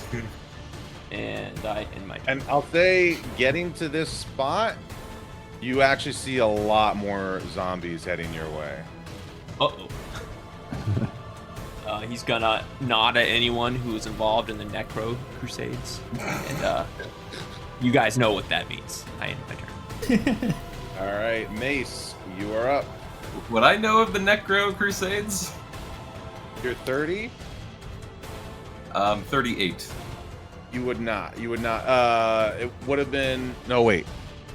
Would have been about like 50 years ago. Okay. Shit, I'm 48. The books were great. It's not my the idea that you're like you pretend like you were there is funny. I slaughtered twice. And the man screams that you stated, it was these over here on the west end of town, correct? Yes. Okay, so I would look back at Sigurd and be like, "Pride Bob brothers, stay with the rest. I'll handle this over here." And I'll say, like, as you're coming back into the middle of the festival, everyone doesn't really know what's going. A lot of people are just freaking out. A lot of the guards are just standing ready. Nobody really knows, other than you guys, what's going on. Okay. Right. We're responsible for these people. It's our job. I'm gonna move my 35 feet just to get to around there. And as I run by, I just yell, "We're under attack! Get down!" From the sky? What on earth? Everyone get Get down! indoors! What was that? Get indoors! Oh, never mind. Get indoors! Everyone get indoors! Everyone starts to scream. And I'll Can do I just- a large lion roar on top of it for flavor. Can I just point out that the way Tim is saying "get down" and "get indoors" just sounds like a really bad Arnold Schwarzenegger Down! to the chopper. Get on the way, get down! Also get the protein shake when you're at it. Alright, and then I am going to use my action to dash because we are quite far away. So 5 feet there, I got 30 feet left. 30 feet, so I can get to just about there. Yeah, looking down, you see through at least down this alleyway, you do see 3 more undead attack. They've already killed one man, and another guy is starting to be surrounded. Gross. I don't know what I don't think I have anything as a bonus action. At least let me actually see. And people are gonna a lot of the people are gonna move right now too. Let me see. And Daunting Roar is not far enough away. Okay, so yeah, I don't really have anything for a bonus action, so that's my turn. All right. Before we get back to the top of the round, a lot of these town folk are gonna freak out and run away. So what is that? Scatter! Get down. Hope they don't run into a bunch of zombies. Run into the Come back. zombies. As- Oh, he's dead. Let me see. I'm just trying to move everybody in the right way. Dunk tank guy is probably the safest, honestly. Shove his head down every time. My body no longer needs oxygen to survive. Stay down, brother. Enjoying this very much. Yup. So far. Oh yeah, this is great. 5, let me see, 5, 10, 15, 20, 25. One of the captains kind of joins you, Mace. This guy's going to try to run away. Let me see what happens to him. Uh-oh. Uh-oh. Oh, yeah, that's going to hit him. And yeah, okay, so this guy just gets kind of hit. But 5, 10, 15, 20. He's in fact to kill him.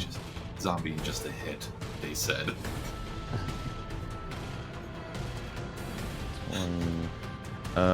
And then, yeah, these guards are also going to move. Sorry, I put so many NPCs in the fucking map. There's no A problem. live, breathing world that reacts as we play it. Unbelievable. No need I to know. apologize to your friend. I am I know, like, appalled. what is this? Not a Fallout World game, that's for building. sure. World building in my tabletop RPG. More likely than you think. It's like, wait a minute, I've played Fallout 76. There's no NPCs. Okay, cool. So I think I moved everybody. Probably not, but that's fine. Chaos is always welcome. But back to the top of the round. Cal, you are up. All right. Seeing that the zombies in our alleyway seem to be taken care of, Cal's gonna go ahead and climb up onto the stage to get a better vantage point, and Forks the spoon is gonna be following suit. And Wait, I'm your assuming, spoon's name is Forks. of course. Fantastic. I just want to make sure. Duh. Beautiful. And because there are stockades, I'd assume someone might be still in the stockade. Is that fair? Nobody's Maybe not. okay. You would have threw Oh, tomatoes at him.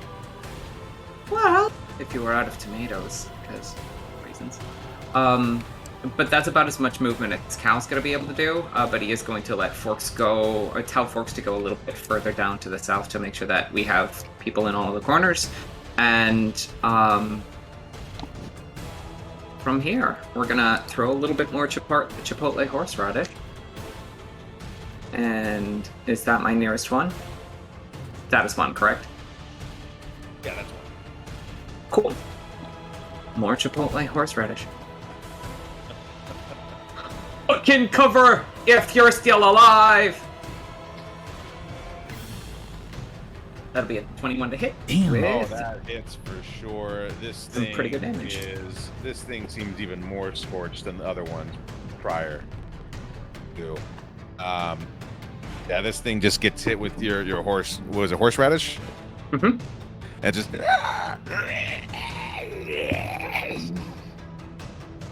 But yeah, dealing 16. Anything else? No, the bonus action is all Forks' action, so we're good. Okay. All right, Mambo, you are up, and Lilith, you're on deck. So we heard screaming coming from the opposite alley. Yeah. Mambo, seeing these three undead defeated, will tell the lady, "Get to safety!" And Oh yeah, I didn't move her. She had to move. Yeah. Yeah, she hears that and she does move. He will rush over here, 40 feet of movement. Okay. And action dash, jump over this crate, and see, Yeah, you don't have to worry about jumping over, but yeah. and then see these guys get to this one. Bonus action, cast magic weapon on his hooves. And begin attacking. Go for it. So these would get a +1 now. It's not applied, so 15. That hits. Go and roll for damage. 6 points of bludgeoning. Okay. And extra attack. I'm down with another hoof. These rolls though. 9 just barely hits. Good. Oh, that would be a 10, but whatever. 8 bludgeoning. Bludgeoning. All right. This thing. It's hard to say. It's hard to gauge like how these things are doing, but it's pretty beat up. Okay. And then he just kind of pose a challenge upon them. Get yourselves ready for the pain! And that's his turn. Okay, Lilith, you're up. Judith, you're on deck. Lilith, seeing nothing around and feeling quite smug at what she's already done, is just going to skip in this direction, heading towards the center of the area. And I think I'll use an action to dash. Where are you? There we Oh, go. there you go. Okay, I see. Nice, nice. All right. Yeah, right now she's skipping her way around. There's a smile on her face. She's having fun. Anything else? No, that was my action. Unless I could use a bonus action to light this fire on fire.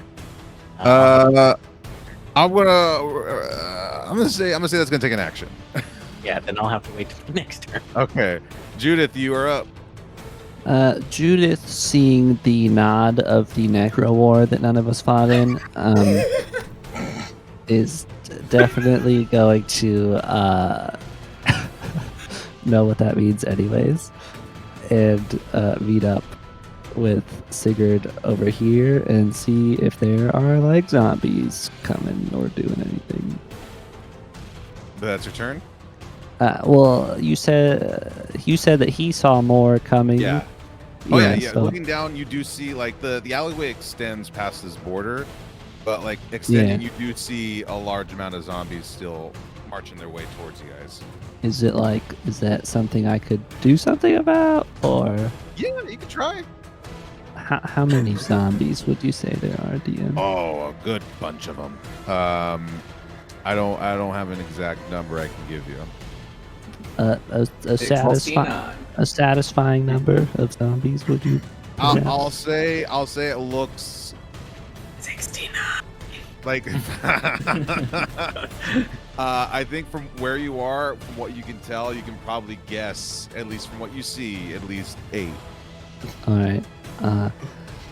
If that is the case, Judith will extend a hand and sort of like sweeping through her fingers. Her hand is wreathed in fiery flames, and she just says, "Be judged by Primus," and launches a fireball into the zombies. Goodbye, city.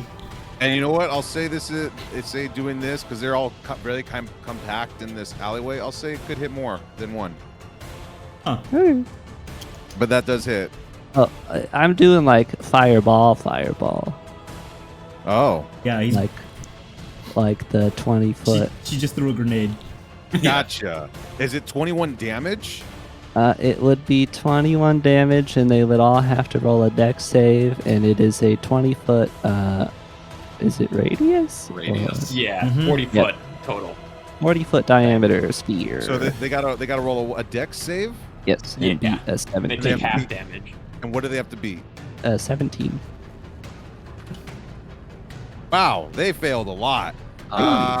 That's good to hear. So that's 20 feet. Let me see. I've grown used to this by now.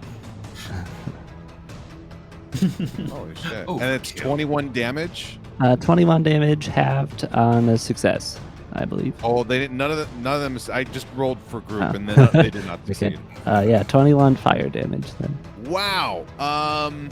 That's hilarious, and I cannot explain why yet. Okay. But but you know what? I can't explain it in this way. They look like on the verge of ash. So close. you got a lot of them. I'll say that. All right, great. Yeah, you got. Oh shit, you got a lot of them. Okay, I guess that's my turn.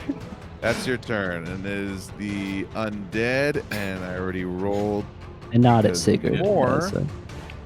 Wait, yeah, more appear to be on their way as once again you hear the screams of a woman No! just went down the alleyway. I knew it! Or just went down where you guys I guess the way to the I'll explain that in a minute. Oh wait, no, whoops. Wrong person. Is the fire alarm going off behind the curtain yet?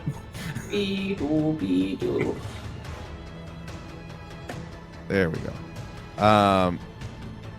Yeah, 2 zombies start approaching from the northern alleyway, and you guys. Yeah, I'll keep it that way. 2 more show up on that side, and Mambo. 2 more show up behind you. Mhm. 2, 4, 6, and then 2 more appear. Mace, you see 2 more appear just around the corner, coming down from where you are at. A lot of these guys are going to move, and since they are far away, they will dash. 10, 15, 20. Yep, no, they're going after this guy. So Mace, you do see these zombies catch up to this tavern fella, and 2 of them are just gonna start slamming him. Oh boy, do they slam him hard! And this guy, this townsperson is just devoured by a swarm of these undead. As you see him just right in front of you, just attack. Oh my god! Help me! Yeah. And these guys, 5, 10, are going to come at y'all. 10, 15. There we go. So one of them is going to attack. One of them is going to be attacking Sigurd. Sigurd is a 12 hit. It does not. All right. And Judith does a 12 hit. It does not. All right. So, yeah. So these zombies just kind of swing at you guys, but they don't really make any kind of contact. Mambo, you're going to be surrounded. Okay. As these zombies do He take said notice calmly. of this bit of food here. So what is that? 1, 2, 3, 4, 5. Okay, so let me see. 1, 2, 3, 4, 5. So, does a 10 hit? No. The 12 hit? No. All right, then only one of them hits with the 22, I'm sure. Yes. Okay. Yeah, so these things start swinging. You're able to kind of maneuver around with your giant horse body. But one of them does get in like a good slash and slam at you for 3 bludgeoning damage. Damn. Okay. Bum, bum, bum, bum. All these zombies have moved. And that will be their turn. Sigurd, you are up. Does it look like there's a giant horde of zombies behind these guys, or can I not really tell in the moment? Yeah, there's a lot of them. If it looks like there's more, he's gonna turn towards good friend Jude, or acquaintance. Our liege! Our king! And he's gonna cast... You see him grab his holy necklace. He's gonna cast Locate Object. Do I know where the crown is? If it's in with 1,000 feet of us? Ooh. Within crown? 1,000 feet? Oh, yeah. Fuck. 1/5 of a mile. Please measure the scale of the entire city. Yeah. Hold on, let me... Yeah, we had this laid out before in advance. Wait, Right? wait, how far is that? 1/5 of a mile? Yes. About, yeah. Yeah, it's roughly a mile away. It like from where I know where the crown is located, it is a mile away. You see Sigurd look back up at you. You wouldn't be able to detect it. Sigurd looks back up and he shakes his head no. You instantly know what that means, of course. And Sigurd is going to walk immediately left over here and protect Jude and end his turn. All right, Mace, you All are right. up. All right. Mace is just going to slowly stride up, straight on top of this, and just sort of create this. I don't know how much space if they can try to get past him, but he basically just wants to create like a physical wall as much as possible. And with the mace, he just flicks it as he's walking towards. May tears divine embrace turn you. And I'm going to cast Channel Divinity Turn Undead. I need all undead within 30 feet of me to make wisdom saving throws.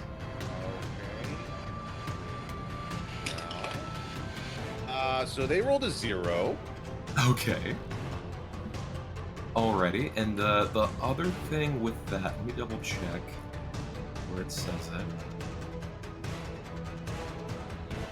it. So wait, did they all roll 0 basically, or? Yeah, I roll when it comes to roll. I'm not rolling for individuals when they start to get up as a group. Okay. Yeah. Okay, thank you. I'm trying to just figure out where this is. And that's also probably telling as to how many I have. Okay. So 69. 69. When an undead fails its saving throw against turn undead, it is instantly destroyed if its CR is lower than the threshold of your level. Their CR is 1/4. So then they would all be instantly destroyed. Fantastic. That's great. I'm not complaining. I got to do them individually. Damn it. Yeah. So I guess like Mace will just swing, just very slowly, like in a circle, swing the mace around, and this golden ethereal energy will sparkle from it. And as he swings it, they all just gracefully fizzle into golden light. Oh, I could do it. We will have peace, or you will have a piece of me. Make a Alright. perception check for me. at person. Alright. Alright, Tim. Now Mace is a main character. As you begin to like kind of pat yourself on the back, you do hear in the distance down this alleyway more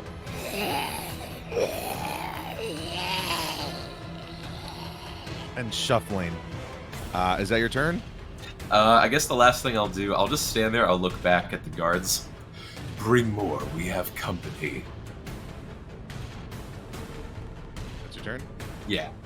Fantastic. They respond. Right. Block the road. Block the alleyways. Don't let any of these things get in. Duncan, is Sir. that you? Sir, should we have people come into the center? It seems that we're about to be swamped and surrounded. We will hold here. If it grows larger, then yes. Well, the people are all running about. They're trying to get down the alleyways. They'll be caught. Do you want to make the call now, or? Good point. I have a plan for that. Gather everyone in the town center, and with the last of my movement, I'll move back and feet. As I prepare a spell, but next turn. The captain just shouts like, Get all the civilians back in the center of the square, and guards, secure the alleyways. so a lot of these people, they're gonna use their movement to get back to the center, or at least move back. I do like a huddle up, everyone. Everybody get back. That guy's gonna stay in his barrel. Okay. These guys, they're gonna come help you, Sigurd and Judith. Help you. Actually, no, one of them's not. One of them is gonna go up here to fight these guys. This lady's gonna come 5, 10, 15, 20, 25, 30. Making her way over there. These guys are gonna run up here. This guy's gonna come try to help you out. Yeah, he can make it. All right, cool. So he's gonna attack, and cool. All right. So oh, just so close. Okay, so he swings at one of the zombies. No, he gets. Hold on. Cool. Yeah, so this guy, he runs up, Mambo, and you see him cut down this one right center in front of you with pretty quick ease. Nice. And he looks at you, he gives like a thumbs up. He's like, I got your back. Let's go, brother. 5, 30. That guy's hiding. All right, cool. But as people are moving away, and as I said before, what was it? Oh, okay. So only 4 of them. More zombies do start to appear. Dun dun dun dun dun. All right, and with that, top of the round, Cal, what would you like to do? So much more to do than like 10 seconds ago. Okay. Yeah, this whole, I'll let you guys in on this. This whole campaign is a what's it called? A endurance test, basically. Hell yeah. No, this I is love a it. It's cyber great. test. So up in the northern alley, we have 4 undead and 1 guard. Correct? Yeah, one That guard. is a guard. There's a captain of the guard making their way over there, but yeah, who knows? This guy might get swamped. Okay. I am gonna tell Forks to go down the alley where the book reader was and help out. So that's gonna be 1, 2, 3, 4, 5, 6, almost within range. Unfortunately, not. Then myself, I'm gonna go to the end of the stage where the stockades are, and I'm gonna be boring for now. You said endurance test, so we're gonna stick with some Radish. For sure. Oh, go for it. 15 to hit, 11 damage on the red dress zombie. Gotcha. 11 damage. This thing, it just goes over the shoulder of the guard, and it just beams it right in the eye. Yeah. Anything else? I think that's gonna be it. That's some nice dressing. All right, Mambo, you're up. Lilith on deck. All right, step into the ring. Mambo is going to unequip his shield and grapple this zombie. This guy, lower left. All right. He needs to make either an athletics or acrobatics check to beat my roll of 18.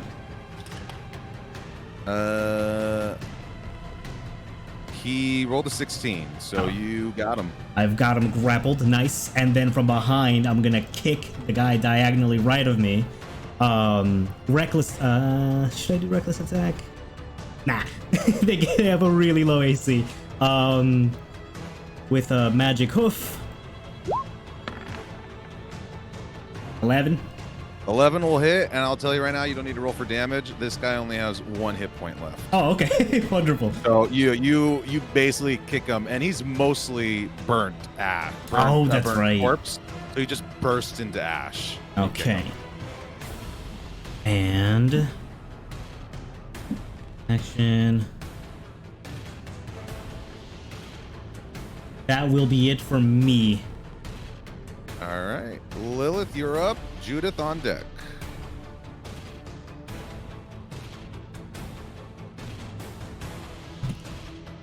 Lilith. Oh, she's You're on role playing mute. again. Yeah. I had 3 mutes turned on. You're too good. So I'm going to do what I said before, and I'm just going to light this on fire. All right. Yeah. I'll say. Yeah, it's pretty simple to do that. Yeah, you light it on fire. The festival. Then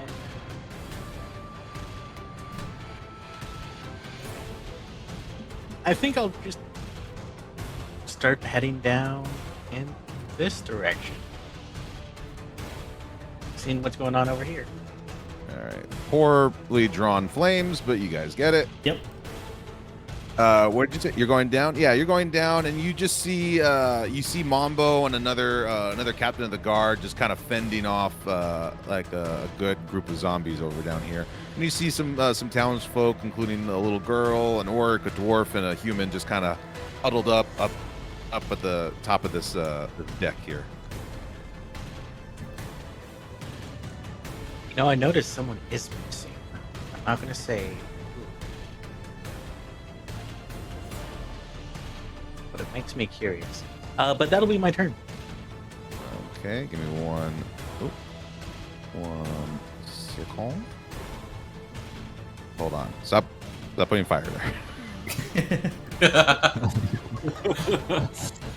Like, no more fire. Stop playing with It fire. wasn't me. Please?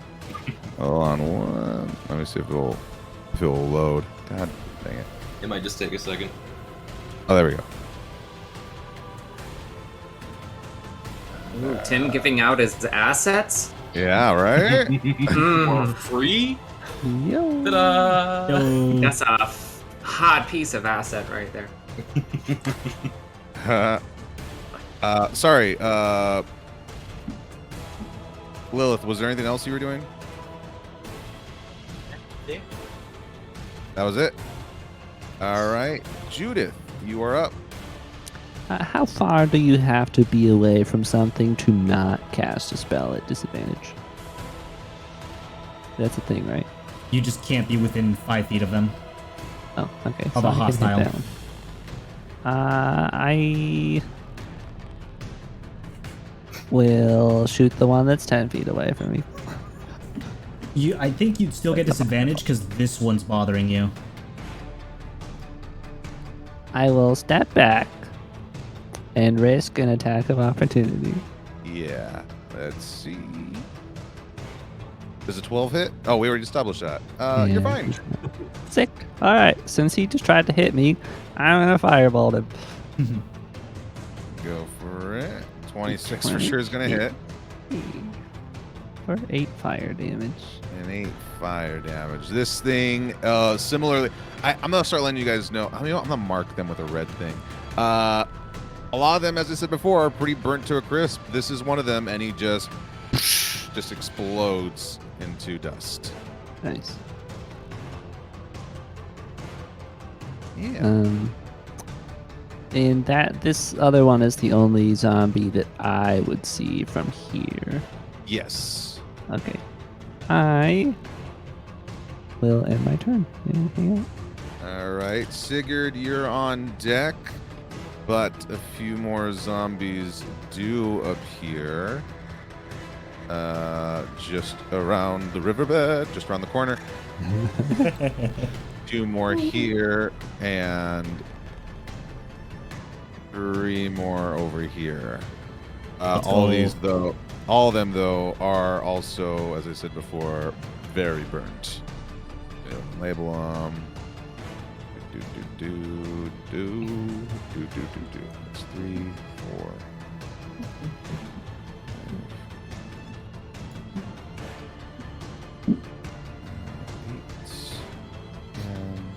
9. Okay, cool.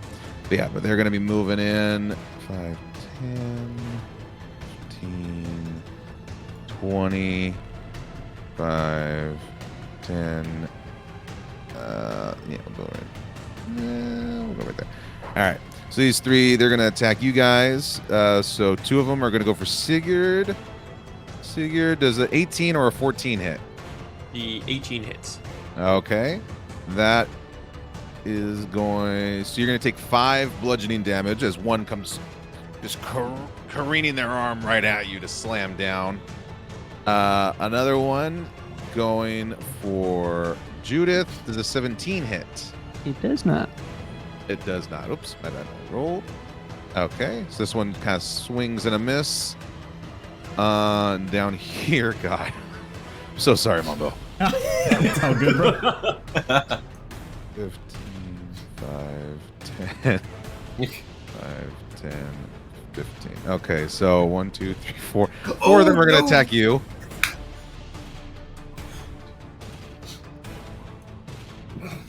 All right. Does a 15 hit? No. What about a 19? Yes. Okay, so only 1 hits you. Dealing 5 bludgeoning. Okay. And then 2 of them are going to attack the guard. They both miss, so no worries there. Meanwhile, yeah, so these 2 guys are going to move. 5, 10, 15, 20, 25, 30, 35. Oh, no. 30, yeah. So they'll be walking over the dusted corpses that Mace left behind.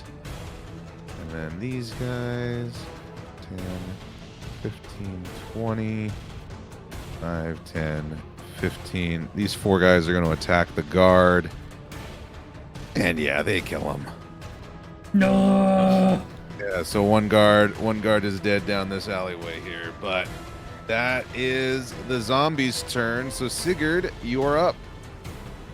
Sigurd's gonna take his Morning Star, and the one behind him, he's gonna slam it right into his spine, which will be an 18. 18 hits. Anything above a 9 is going to hit. Anything above an 8 is going to hit them.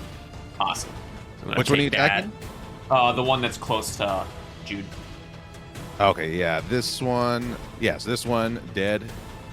He's also burnt to the crisp. And then after that, I'm gonna rip it out and bonk the other one right in front of the head. Uh-oh, that's a natural 1. That's a natural 1, but 8 is their armor class. I will say, I think the rules as written, we've been playing it differently, but I think a natural 1 does always miss. But I'll take it. What I like to do is consequences just for a nat 1, as opposed to like missing and whatnot. Okay, yeah. cool. So what are you hitting them with? Morning Star. It's like a big mace with spikes on it. All right. It hits. You don't have to roll for damage because they only have one hit point left. And I'll say as you hit, the Morning Star does leave your hand and is about 10 feet away from you now. Oh, just like the Third Crusade. And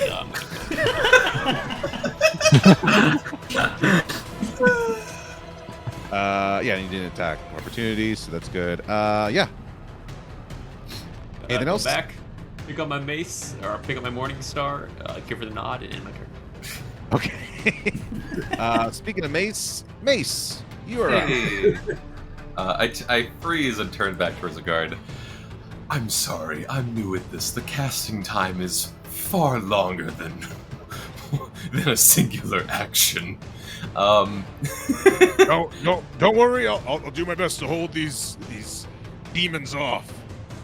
Quite. Small question. Are there any large bodies of water within 300 feet of here? Oh, within 300 feet. Well, I mean, there's the sewage drains. They're not large bodies of water, but they're water. Okay. Good enough. So, let me know if this is okay. Can I cast Control Water and pull as much sewage water as possible out to form a wall down one of the alleyways? I'm gonna say yes, Okay. but That's a cantrip, isn't it? No, No? How Oh. big? It's a- Third or how- fourth level spell. Oh, it's a okay. 4th level spell. Oh, shit. How big is the wall? Specifically, it says, until the spell ends, you control any freestanding water within 300 feet. That is cubed up to 100 feet on one side. You can choose from any of the following effects. You can create a 20-foot tall wall of water that travels from one side of the air to the other. I think you can make a cube of water. I'll say yes. You can. I say yes. You can. Okay, I basically just want to, somewhere over here on this left-hand side where all, where I killed those zombies, I just want wall-to-wall this massive, thick layer of water just held so that nothing can get through. Right.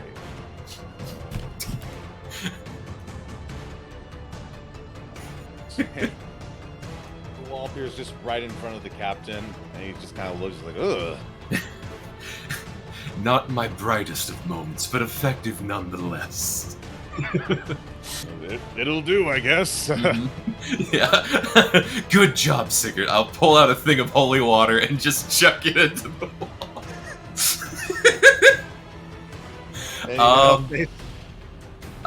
Yeah, that's my action. I can't do anything else, so I guess I'll just gather towards some of the people. I'll just get closer. It's also concentration, and it lasts, until it breaks or 10 minutes. Until it breaks or 10 minutes. So does it have like an armor class or anything? Sorry, until like I hit and lose concentration on it, or 10 minutes. Gotcha. Okay, well, if that's your turn, just before the top of the round, a few more zombies do appear. And start to make their... Oh, it's not their turn, so they just appear. The people are also going to... Oh, I'm on the wrong thing. There we go. Back to normal. There. People are going to keep on trying to just get in close. And yeah, so these people are just kind of just gathering and getting as close as they can. These people are up there. Oh, and then the captains, this guy is going to strike at 1. That's gonna hit and damage. Oh shit. Okay. Good. And that misses. Okay. Anybody else? Anyone? Yeah, so this captain's gonna go 5, 10, 15, 20, 25, and gonna fight these zombies as well. Cool, and cool. Alright, cool. So she takes out 1 and misses another. And this guy is standing in front of a shit water wall. Yeah. Yep. But back to the top of the round. Cal, you are up. Thank you. I wanted to field a question because I can't remember what specifics there are, but when you have like a familiar or a tiny servant, are you able to cast spells through them that are touch-based? I feel like there's a stipulation on that. Like I've read it somewhere, but I can't remember if it's one spell, all spells, if it's familiar. I thought it was Find Familiar.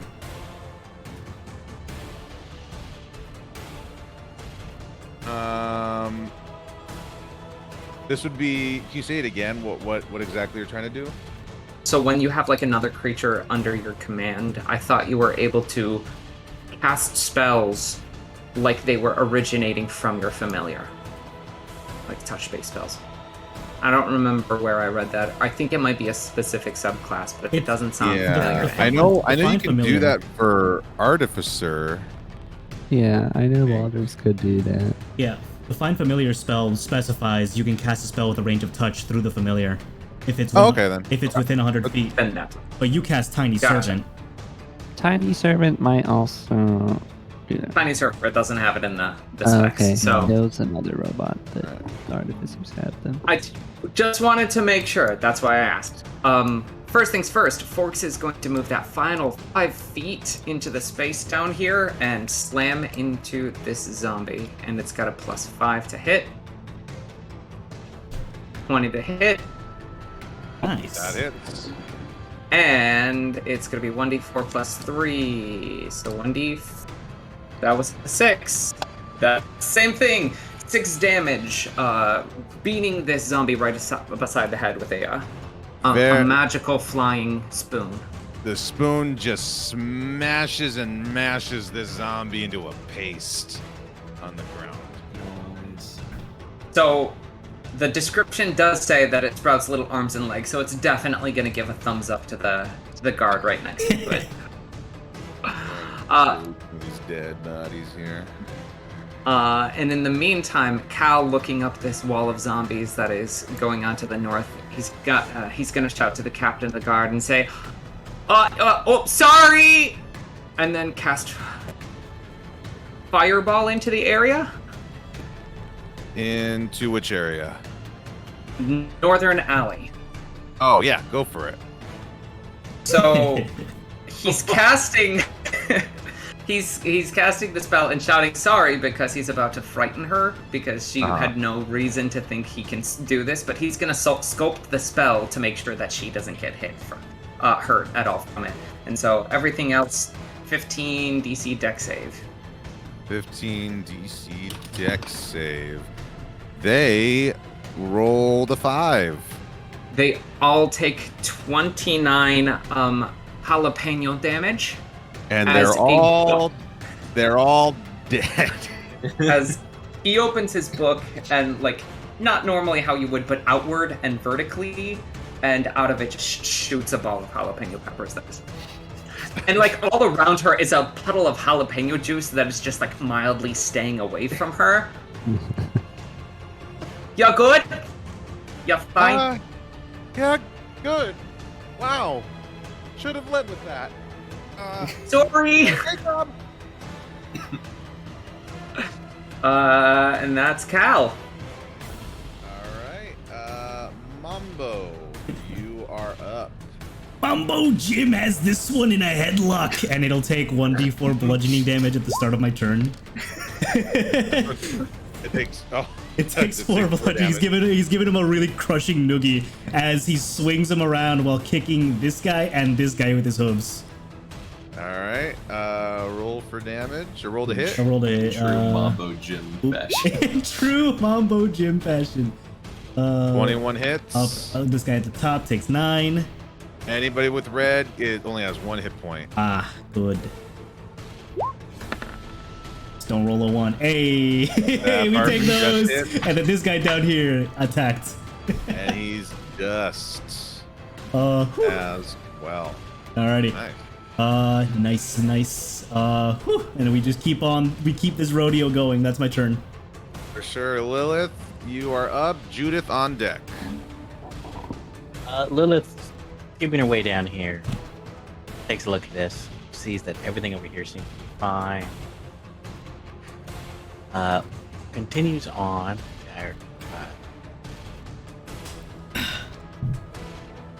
Continues on down this way. Notices that there's nothing down here. No, because this is a wall. Oh, that's a wall? Oh. Yeah. then maybe I won't that turn.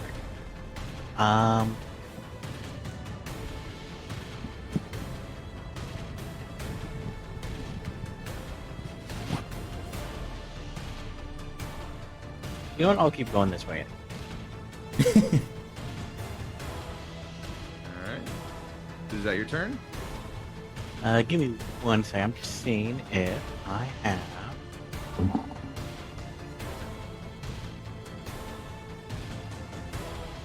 Wait, I can. Oh, right, I took damage.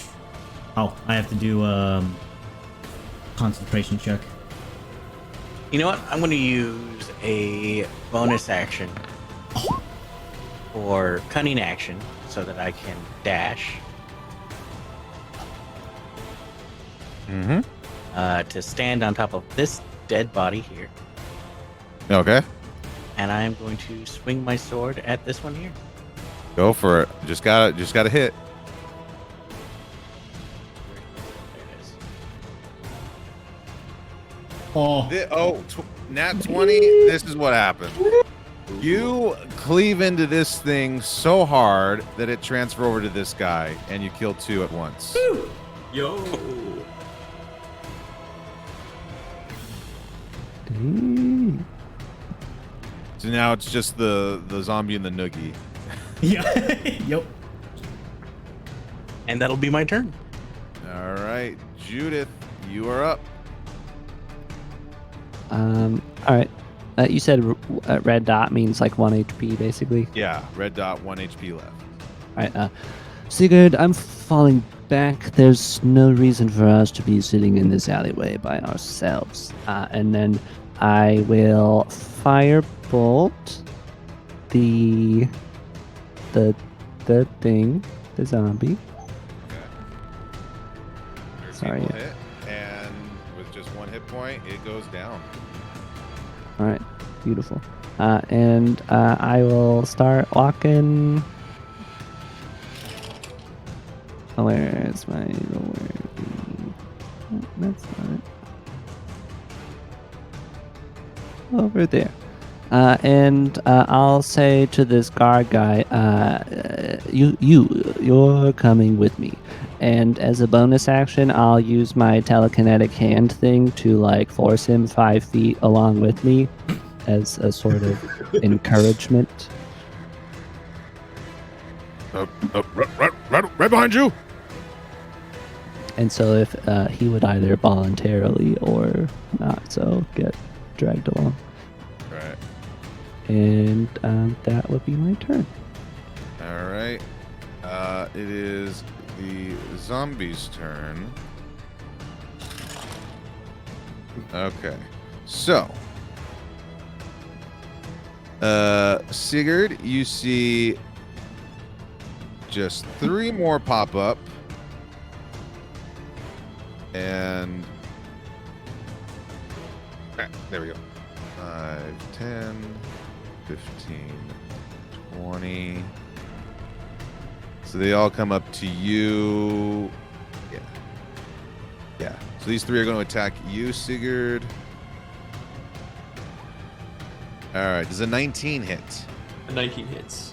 Okay. So that just 1 hits you and deals, just 2 damage. As it makes its swing at you. Let me clear up some of these buddies here. The one that you have grappled, Mambo. Yep. He's not able to attack you, right? He's able to attack me, yeah. Okay, yeah. He So just he's can't gonna move. try. He's gonna try to attack. Nope, he misses. But just down the alleyway. Yeah. Just down the alleyway, you guys also see 3 more zombies appear and start to approach. 5, 10, 15, 20. Yeah, alright. So one of them will attack Lilith. That's an 8 to hit. That's a 6. That That's misses. this. Yeah. Alright, so one of them attacks Mambo. There's a 15 hit. No. Alright, so all 3 of these things miss. These guys over here. Let me delete some of these bodies. These guys, 5, 10. What happens if they try to attack the wall, Mace? Great question. So with water, so it specifically says you can choose from any of the following effects. Go. Let me actually see.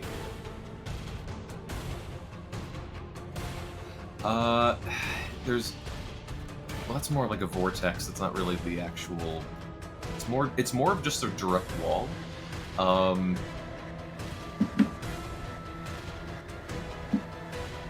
it's just a wall. It's pretty much just a wall. It's a deep wall of water that goes up 20 feet tall.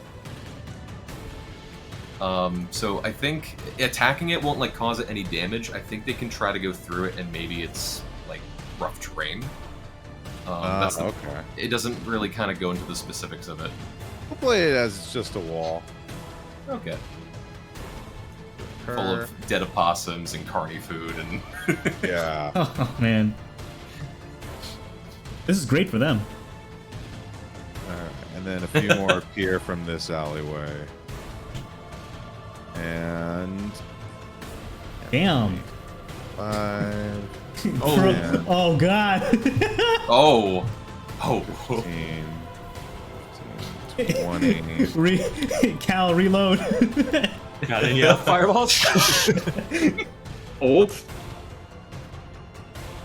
Oh, let's see. They've been rolling pretty shittily, so they might not even. Maybe they might not kill this lady. That one's a miss. That one's a miss.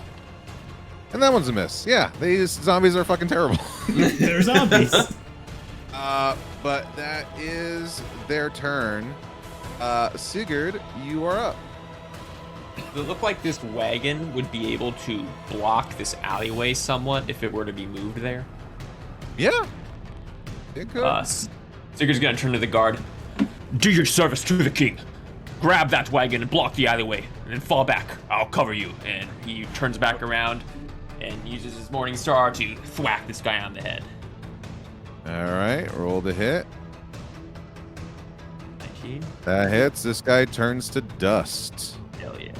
And then he's gonna do a spin move and attack this one over here. He's gonna try to position himself so he's makes room for the guard. And that will be the end of my turn. Alrighty. Mace, you are up. all right. So just kind of like looking at the wall, showing that it's secured and keeping them at bay for now. Yeah, you just see zombies just clawing at the wall. Disgusting. And he just sort of contemplates just for a brief moment. Good lawful god of Tyr, what has caused this undead plague to come to this town? As he cast divination. Ooh. Your magic and an offering put you in contact with a god or god servant. You ask a single question concerning a specific goal or event or activity to occur within 7 days. The GM offers a truthful reply, and the reply might be a short phrase, a cryptic rhyme, or an omen. All right. So you don't have to roll it for anything like that or nothing? Nope, it's just a truthful and possibly vague answer to my question. You go into this ethereal trance. What's your god? What? Describe your god to me. Okay, it would be Or whichever one Tyr. you're appeasing to. Oh, this would be Tyr, the god of justice. He is lawful good. He's like his symbol is like a hammer and scales. Basically, lawful good and justice. You kind of go into a trance. When you open your eyes, you're no longer in the carnival or even in Moonshore. You're now in kind of like this ethereal courtroom. You just see kind of sitting there, just a massive, giant-sized being is looking down. Speak. Dear god of justice, what has caused this damnable plague to be set loose upon this town? Dark magic roams your city. A necromancer of untold power dwells within. Seek this one out. If their end comes, so too shall this horror of the night. And as he says that, everything fades, and you're back now into the center of town. And he just grips his mace with this rage as just the fangs come out and begins searching and eyeing everyone for whoever this necromancer could be. Make a perception check. Ooh, okay. Not persuasion, perception. Ooh, 16. You look around, you're gazing at everybody. Other than the guards who look like they're kind of like they're scared, but they're ready for battle. Everybody else just looks plain terrified. They're just shit in their pants. Yeah, duly noted. I will still maintain concentration. I'll take a similar initiative to Cal. I'll roam up onto the stage here and try to just get like a higher vantage point of the place. For sure. And that'll be my turn.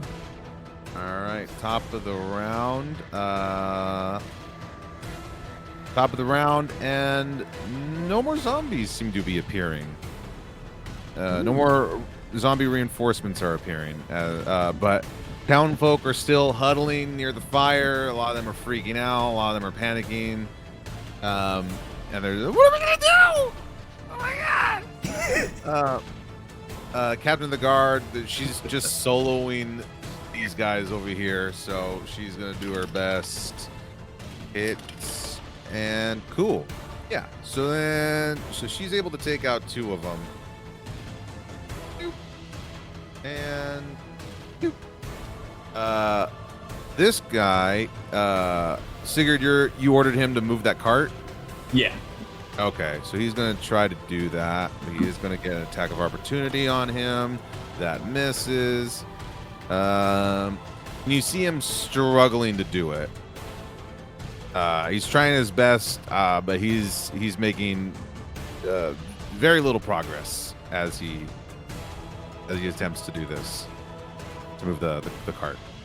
The captain on the other side, he's going to attack the grappled zombie, and he hits, and yeah, okay, perfect, yeah. He's able to kill the one that Mambo has grappled. Okay. And since he has another attack, he's going to come up and attack this guy. Ooh, and he misses. Okay. This guy, he's gonna 5, 10, 15, 20, 25, 30. He's gonna start making his way to reinforce. And that is it. So, Cal, top of the round, you are up. Beams. Let's start off with Forks. Since it's tiny, it can also take up the same space as someone, so it's gonna chill with Mambo Jim and bash this one. Go for it.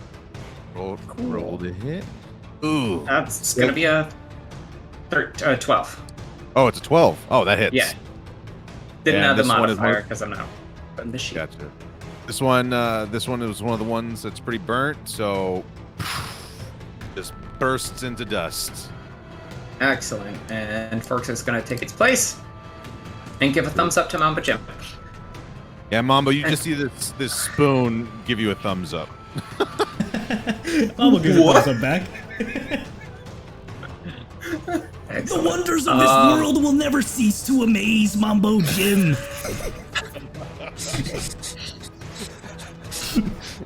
For intelligence. Wait, Lilith Go ahead. has something for this, just from seeing the thumbs up and what he said.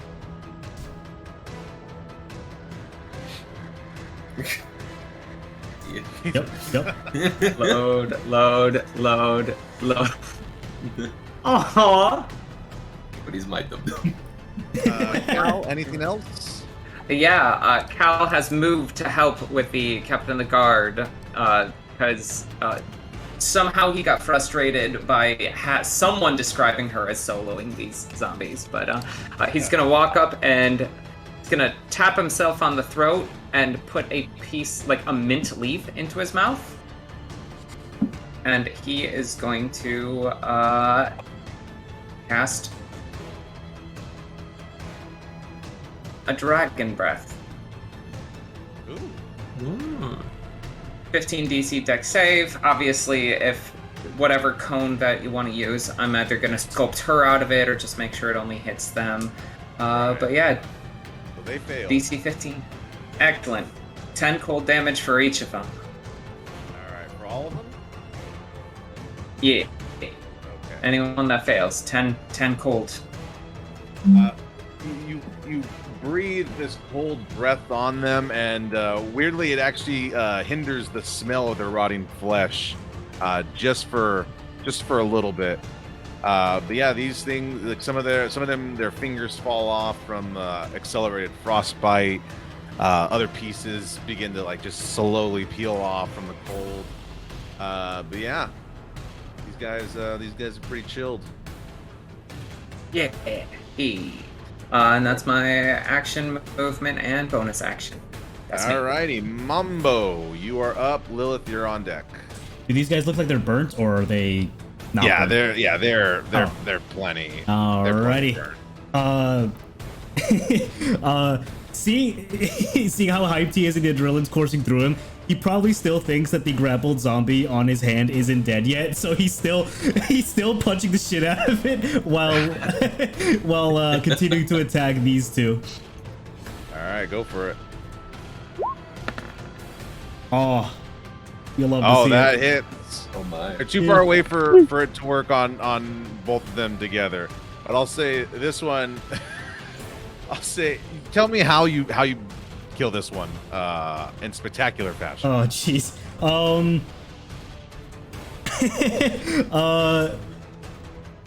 Like it's the most perfect move that you've ever done. Getting bored of seeing no reaction from the now dead zombie, he'll take his fist back and just somehow suplex him on top of the other one. Crushing them both into paste. Yeah, you do that. There's nothing resembling a living body left. And then I do 2 fingers in my eyes, 2 fingers into the other zombie's eyes. Turn around and I kick him. As you do that, its face just kind of stupidly turns to you like. Ugh! Made you look. And as soon as it turns, it dead as well.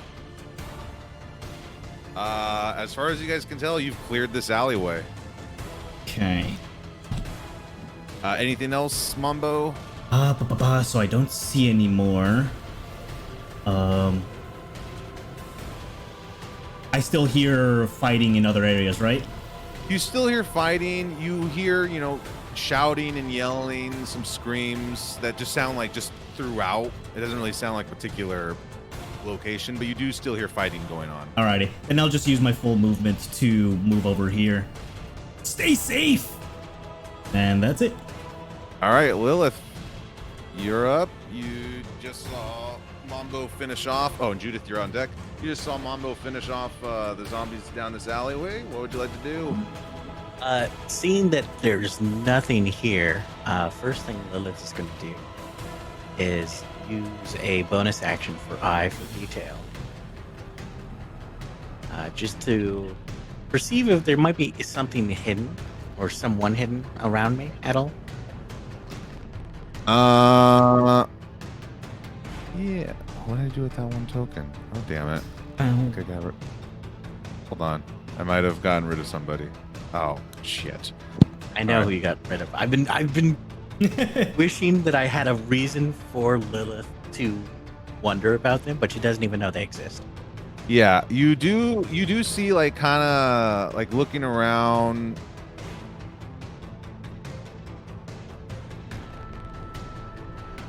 Yeah, I'll say that just down like this way, down an alley and then around a corner, you do see like a hooded figure like look around and then just pop back behind a corner. Like just did like run off. So you did notice that there was somebody like around a corner down the western, right? No, down the eastern alleyways. I do a very dramatic lean forward, stick one foot back, and put my hand over my eyes like I'm looking out in that direction. Mhm. Then I shrug and walk the other direction. Okay. Is that your turn? Yep, that'll be my turn. All right, Judith, you're up. All right. Judith comes sort of like not quite storming over towards the square, but she makes it like about this far. Hold on. Yeah, there we go. Okay, she makes it like about that far and shouts, "Who was the one who came out here and announced that everything was fine?" Are you asking me or are you asking everybody? She would like shout this into the square. Like everyone just kind of being like, oh. Even one person does hear you and she's on the stage. She's like, that was me. Oh God. if our king has become one of these things, and then she makes eye contact and extends a hand to her left and shoots a firebolt out towards the zombie that's still by Sigurd. Yeah, the one right next to him, right? Okay. Yeah. That's a 21. Yeah, this thing explodes. Figured what you just see is like a zombie. Sigurd gives you a nod of the Third Crusade. Shut up!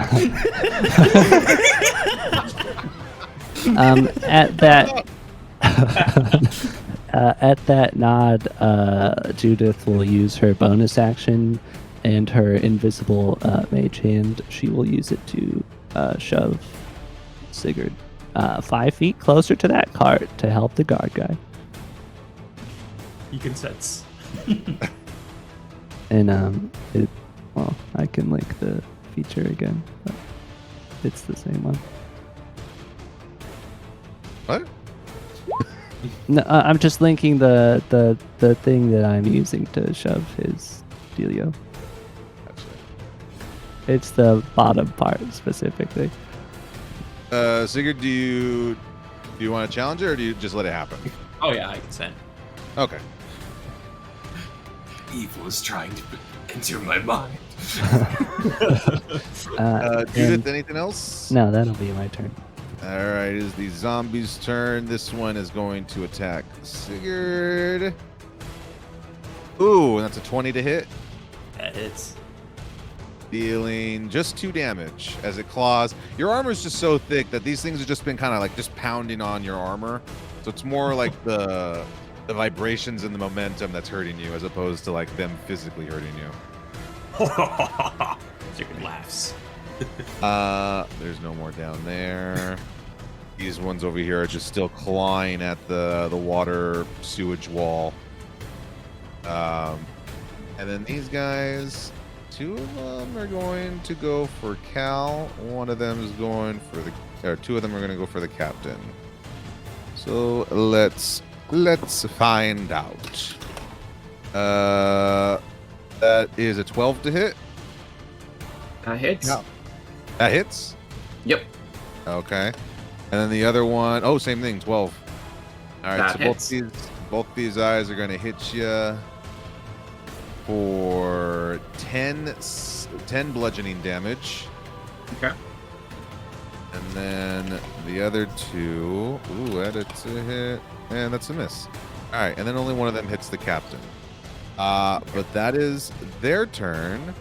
I gotta do Sigurd. con saves. Sigurd is going to take his Morning Star mid-laugh and just drive it down directly on top of the skull. I love Go the ahead more. and 15 hits, and this thing is dead as well. And he's gonna... Alright, you grab the front, I'll grab the back. He's gonna make his way course, it's part of the cards. And All right, go ahead and make a strength check at advantage. Strength check advantage. 1, 2. Yeah. So with the help of the guard, you guys are able to move the card. Do you just want to move it just like where this dead zombie's at? Yeah, maybe like back here or wherever you think we can put it on the side, so it's like a mini wall. Yeah. Go ahead. Yeah, so we'll just kind of put that there. Are you guys? Do you just want to see on that side or the other side? We'll go on the other side. All right. Cool. Yeah. So you got this cart blocking this way. Anything else? And I end my turn. All right, Mace, you are up. Alrighty. So Mace, Mace is gonna try his luck once again. He's gonna stand towards the end of the stage, arms outstretched, looking up to the pyre. Mighty Tyr, provide security, protection, or aid to these people. Keep this town safe. And I am going to chance divine intervention. Oh. That sounds interesting. All right. As an action, you can request your deity's aid and roll a percentile die. If your roll is equal to or less than your level, 10, your deity intervenes. If success, you can't use this feature again for 7 days.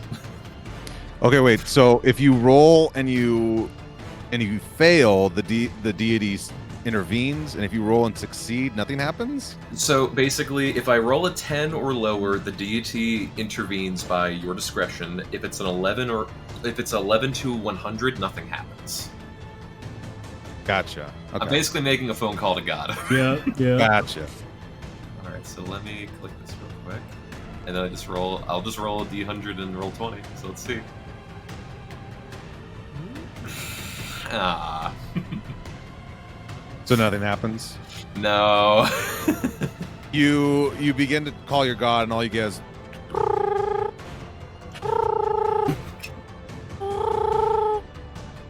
You're sorry. The deity you're trying to reach is out for lunch. Please call back in 7 days. And then just a click as it hangs up. The scales of justice are hungry, it seems. I'll walk this way. Judge, would you require aid? As I slowly just step down from the podium.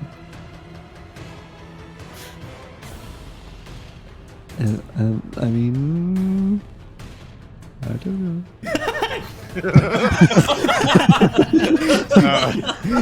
She's out to lunch too. All right. Is that your turn, Mace? Yeah, that's my turn.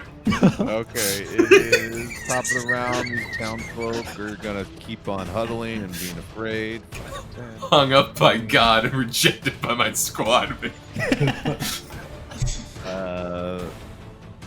This guard, he's gonna. That's turn rough, 5, buddy. 10, 25, 30. Dun, dun, dun, dun. This guy's also gonna come back 5, 10, 15, 20, 25, 30. And this captain's going to attack. That's a miss. And that's a miss. Jeez, she sucks. That is top of the round, Cal. She's still alive. That's Yeah, better she's still than alive. most. She's still good, yeah. All right, Forks is gonna go 1, 2, 3, 4, 5, 6. 1, 2, 3, 4, 5, 6, and dash back up to the stage to get new orders. And then Cal passed his wisdom saving throw, so he does still have his cold dragon breath. Wait, what did you just do? I'm sorry. I got lost. So, I just moved Forks. Oh, you moved And forward. then- I said you moved. Okay. No, That's where I got confused. All right. no. Forks moved, and Cal still has his dragon breath spell because he passed his con saves, and he's going to breathe cold again. Alrighty. What they got to roll? A dex, right? Con save. Wait, Dex? Whatever it says. Oh, Yeah, it's a Dex dex. save. Yep. Let's see. No, they rolled a 7, and I think they got a -2 to their dex. Yeah, so they rolled a 5. Another 10 cold damage for all of them, please. They look. Their entire color has practically shifted to frostbite. Just frostbite colors upon their body. They look like they're ready to even just be smashed into billions of pieces. God damn.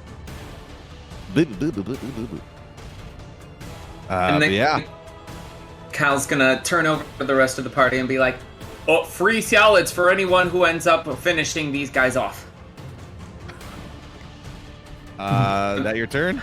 That's my turn. Mambo, you're up. Mambo. I love saying that. Oh? Mambo. Would I see this man's? Make a perception check. Alrighty. Boop. 4. You just see like a little like a shakingly cowardly person in the back. So you don't really see him, but you do see like a figure back there. Okay. Mambo trots along 20 feet probably to get to the people. This alleyway has been cleared. You over there, get to safety, and I'll try to beckon them over. Bring them over where? Beckon him towards us. I'll move over here. Or you're telling this guy? Yeah, this guy. Gotcha. Yeah, now you're there, you do get a better look. Kind of like a man in his 50s. He's kind of all dressed up. He's running the little stand there, but he's kind of gathering as much merchandise as he can. Huh? What was that? Please, come with me if you want to live. my store, my merchandise. So, yeah.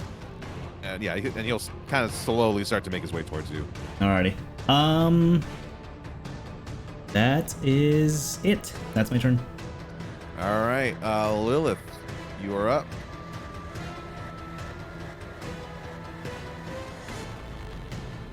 Incredible. Where Cal's token is, it looks like Cal has 2 giant like spaghetti arms or Yeah, I see it. Walk over to here. I'm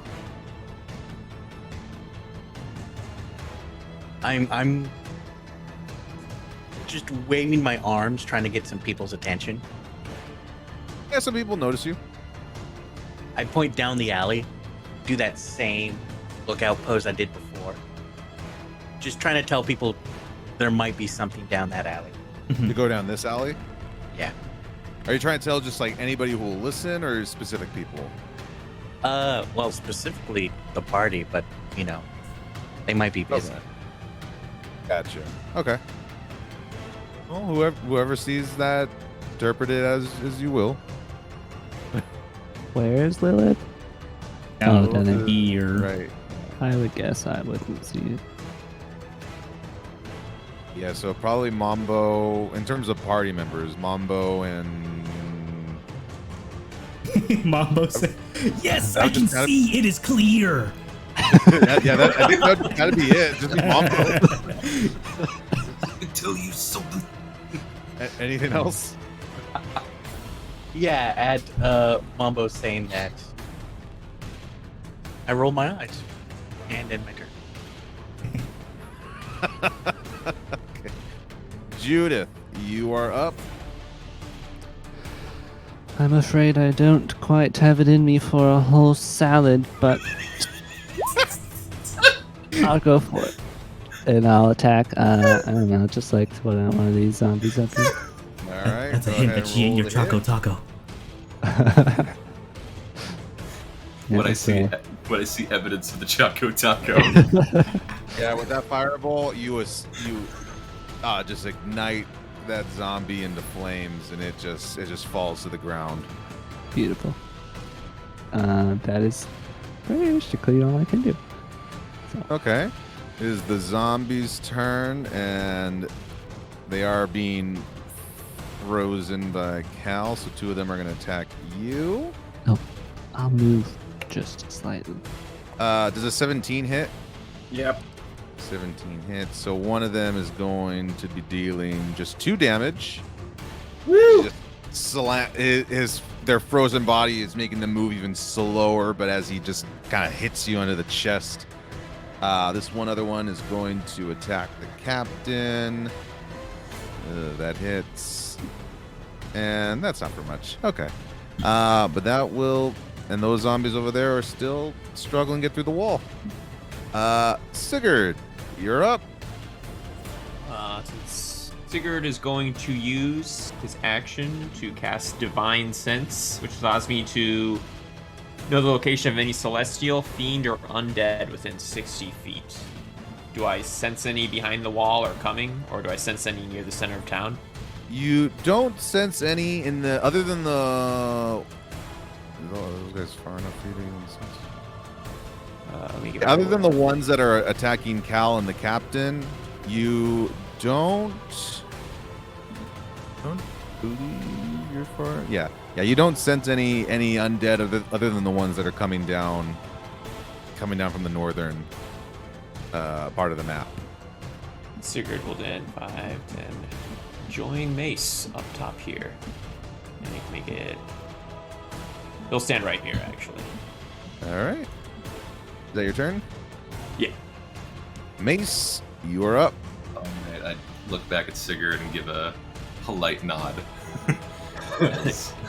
I whip out the mace, and he knows what's going to go down. It's the usual. Oh, yeah. I'm just going to stride right up. I'll stride over here. Just right up. And just with the mace, flurried it around, and I'm just going to crack the one to the right over here. All right, roll to hit. To hit. Let's see what I'll get. Oh!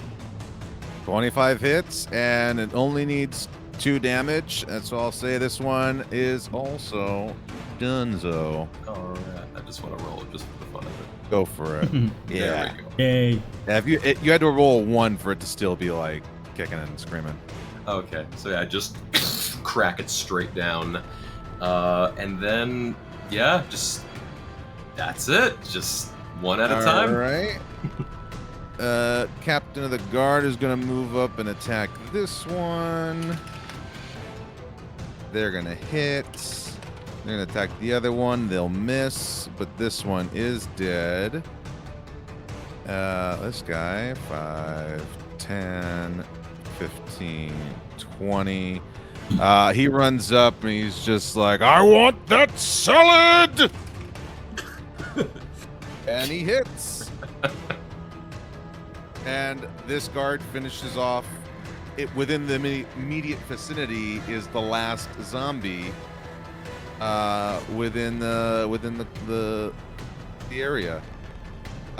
So technically we are out of combat now. We still have all those zombies that are behind that water wall, but that's where they are. But yeah, so you guys within around the area, you guys hear like everything kind of calming. You just hear like just behind the water wall. That's about it. Throughout the city, though, like ambiance-wise, you do begin to hear like more distant screaming. You can actually see some fires starting to billow up in the distance. But as far as you guys can tell, within this area, you're safe and the citizens are safe for now. Okay. But we are out of combat. Excellent. All right, salads for everyone. Double salad for those who helped. Everyone, all the citizens are still like, oh my god, what's gonna happen? Do we need to leave the city? Should I head home? Where my home, my son? They're all just randomly screaming at all of you guys, asking these questions. Sigurd's gonna look at the judge. Nothing like the smell of undeath in the morning. And he's just gonna take these stockades, actually, and he's gonna open one. And then he's gonna walk slowly to the other stockade. He's gonna open one. He's gonna look towards the judge. What is this? You're gonna punish us for being attacked? Oh my god, this is ridiculous. Where's the king? Where's the Lord? What's happening? What's going on? That is an excellent question. Where is the king? And Judith looks towards the person who announced that everything was just fine. She looks at you, she's like, I don't know. I'm just the event organizer. I just follow the schedule.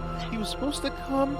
The advisor and the captain were supposed to join him, but some I don't know, That's little what person- they all say. And I'm gonna put him in the stockade. Oh God! I don't know why.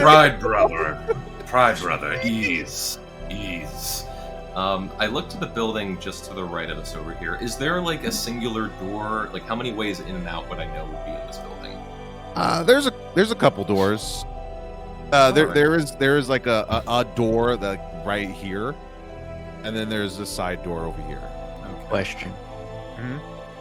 Can I find a cloth or a sheet or just anything that I can do to imitate the hood of the guy that I saw down the alley? Yes. Can you write? Hey, you're can you going to write? ask, can I write? Here's the thing. So what's going to happen is Lilith throws this over her body to imitate a hood. And then there's a shimmer and almost an imitation of shattering glass. And suddenly in front of you is no longer Lilith. But, God, where is it? There it is. But I am going to shape change into what I saw hiding down the alley. Or who I saw hiding down. So I'll say, you shape change. Go ahead and make a performance check to see how well your message gets across. What you're trying to say. Yeah, I would think everybody here would kind of be able to figure out what she's trying to say. What's that, Lilith? There's a hooded man down the alleyway?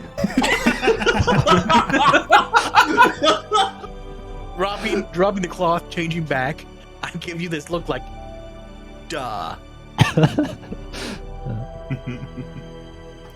I look at my wonderful squad here. I say, I have communed with Tia. There is a necromancer that is behind all of this. A necromancer. Yes, I do believe, and I motion over to the building. If we corral the denizens into this building, I can provide aid and safety for them from the undead. Do you think perhaps one of them may be said necromancer? That is to be unknown. The captains kind of start to join you guys on stage. One of them's kind of over here with Mambo. Oh, and the shopkeeper guy with you too. Yeah. The captains kind of come up on stage and they kind of go to you all. I don't know what's going on here, but we need to get these people out of the city. It's clearly things are just going crazy here. We need to get these people out of the city and contain whatever is here. We need to make our way to the front gates. And the other captain kind of looks over. No. Our priority is to protect our king. We got to get back up to the throne room. We got to make sure our king is protected. He will know what to do. And then Mambo, from you, the shopkeeper has just kind of been hanging by your side. Okay. Please, sir, I beg of you, please. I request escort back to my ship. And if you do this, I promise I will give a ride to you and your party mates. And he sees the captain next to you, as you as well, sir. To both of you, to all of you. I promise. But I need protection. I need to get back to my ship and get the hell out of here. How long to the castle where the king is? Oh, it's just up the road. She points to the northern road. Just up that way. Just maybe a few side streets here and there. I can Are keep there any these- arms? Spare arms we could use to arm the citizens? We shouldn't. And the other one interjects. The opposite captain interjects. We should not be arming our citizens. There are children here. We need to get them all out of here. Duty to protect the king. We will not take treason at our time of lowest peril. The king would prioritize the citizens first. Our only problem is that the gate is that way, and he points towards the western alleyway. The gate is that way, and it's blocked by that shit water and all those dead zombies over there. If it so wishes, I can keep the people safe in this building for an hour. Is that enough time to see and secure the king? I don't know. My sister would know more. She should be with the king. So I'm certain that the king is fine, but they're gonna need reinforcement. I know this is selfish. I want to protect my king, but I also need to make sure my sister is safe and alive. Then we take everyone to the castle. I will not put people in harm's way. Look, I'm sort of, in a way, with this one, I have wanted nothing more in my life than to have these people out of this city.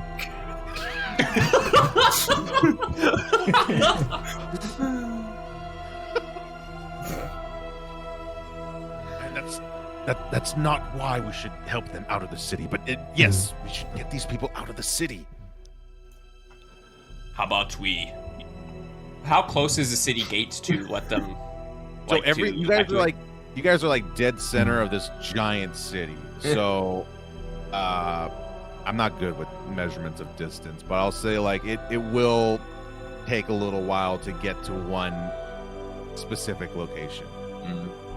Do you think it'd be possible in a day to get the citizens out and then go to the castle, or is it too far?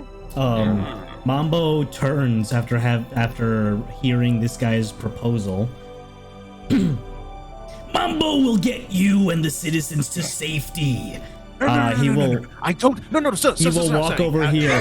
Our king is strong. No. He will prove successful against our enemies. We should help the people get out.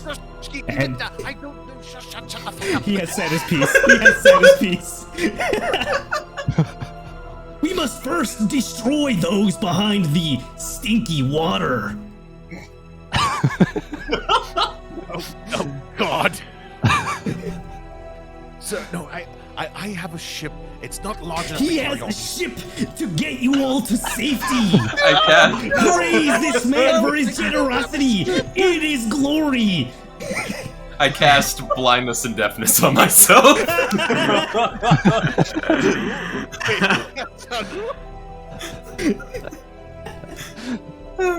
who casted blindness and I deafness? cast blindness and deafness on myself. He dies of cringe.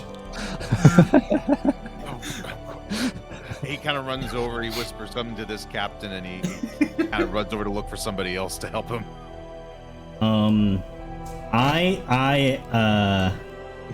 Mambo is going to zealously try to get like some stacks of hay here and try to climb up this rooftop and take pot shots with his hand crossbow at the zombies below, clearing the way.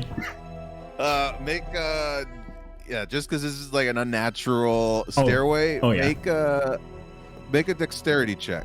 Okay. It's one of those like the cow or horse can climb the stairs but doesn't know how to get back down. Yeah, you're stuck up there now. That's where you live. You start to go up. It does trip you up, and you do kind of fall on the second step as you try to get up. Okay. Yeah, and I'm just gonna begin clearing these zombies until I run out of hand crossbow bolts or they're dead. How many crossbow bolts do you have? I wish I knew. however many a class starts with. I think it's like 30. Like, yeah, it's a It's like decent 30. Yeah, we'll say 30. We'll say you have 30. Alrighty. And that will be enough to. And they are just bottlenecks, so it is enough to like. After a time, you are able to do that. But while he's doing that, what is everyone else doing? The only two things I'm wondering is, by the time they die, would it be wise to put out the pyre fire? Are you asking me? Kind of just asking the room.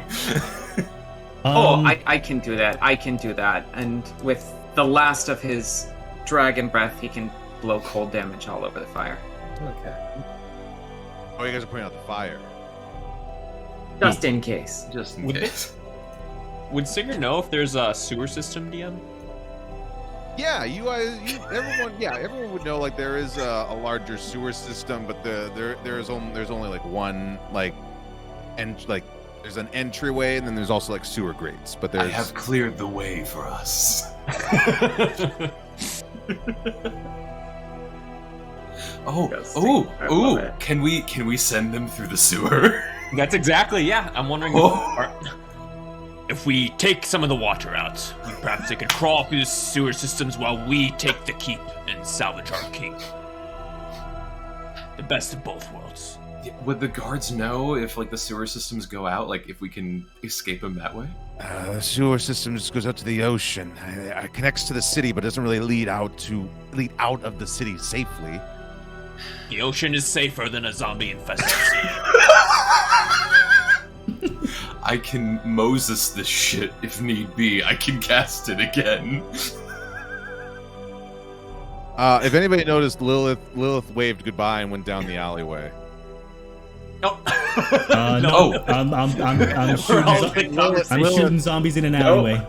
Lilith, I'll say like the one shopkeep and the captain, they actually kind of follow you down that way. They're not really going with you, but they are like kind of just going that way. I'm just gonna go check where I had seen the hooded figure, see if he's still there. Yeah, you look around. There's no sign of him anywhere nearby. And I investigate the area. Yeah, looking around. Make a perception check. Perception or investigation? Oh, either, whichever one. Yeah, just looking around, like it just looks like just kind of just buildings, some shops, nothing really like fancy or nothing. At the very end of the alleyway, you do see like a kind of a fancy building. Everything just kind of looks like just generic buildings. They don't really see anything special to you. I look back at the two who look like they might be following me, or at least are behind me, and I shrug. They ignore you and walk past you. And make another perception check. Or insight. No, perception. Damn, I was hoping we'd go for insight.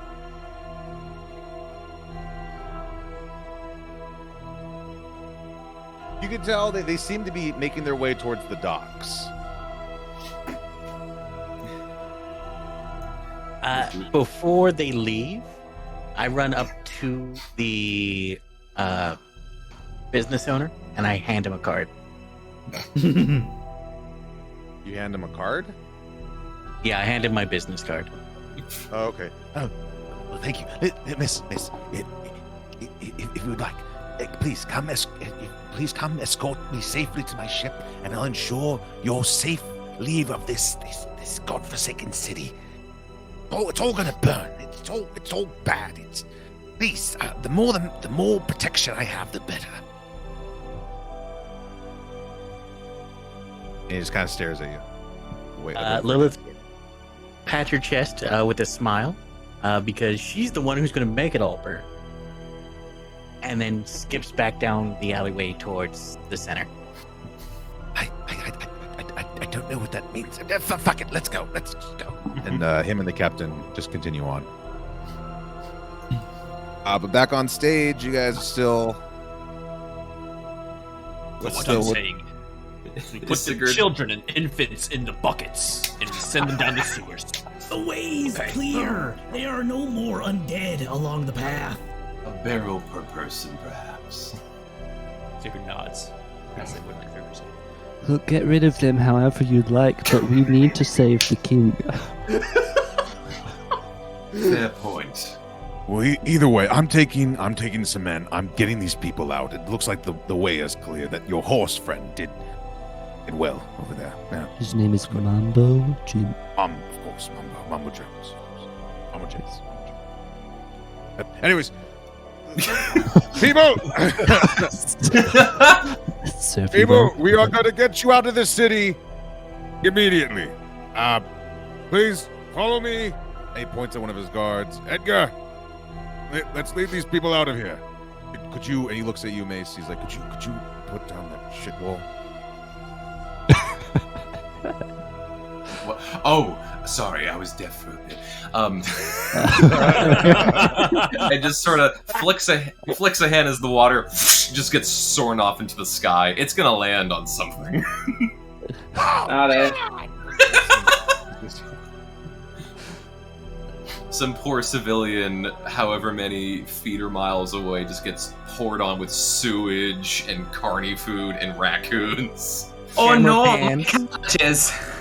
Camera pans to the business owner and the guard who are trying to sneak away. Yeah. The captain like turns around and is just like, "All right, everybody, make your way to the front gate. We will, me and my guard, we will ensure your safety." He looks back at you guys. I hope you all can help. I understand the king's safety is a priority, but there's so many people here. We need to make sure they get out safely. So I'm gonna make my way to the front gate. I'll secure it. If you can, come and assist. If not, best of luck to all of you, I guess. Hmm. And he starts to kind of like people start just moving out of the town square. Do you guys think that perhaps Mumbo could pull that carriage over there, or would that be dehumanizing? He points That this would be- giant carriage. That would be up for Mumbo to decide. He looks at Mumbo. Mumbo? Hey, DM. Mambo's looking for a way to get down. What are these four doing down here? What are these four doing down here? Oh, They're they were necromancers. hiding. They're the villains. A little girl, a ogre, and a dwarf. No, they also joined. I just forgot about them. Yeah, Lilith is there just like kind of waving her hands, telling them that they can. Oh, good. Let's go. Mambo yells to across, "Who is calling for Mambo?" Seeker's gonna cast Thaumaturgy. Just take a step down there. I do a different voice for Sigurd each time. And would you feel obligated to pull that carriage for these citizens and fine gentlemen? That is a glorious idea! And he'll fucking make a running jump to jump down. Make an athletic check. Alrighty. 20. Hey. Yeah, you land it. He will try to hoist himself onto this. Alright. And quickly get inside. He will use his channel divinity for Peerless Athlete to double his carrying capacity Dang. for 10 minutes. Oh. My dear. So does that mean you're all coming with us? I suppose. And then just from behind you guys, it's like the king is our priority.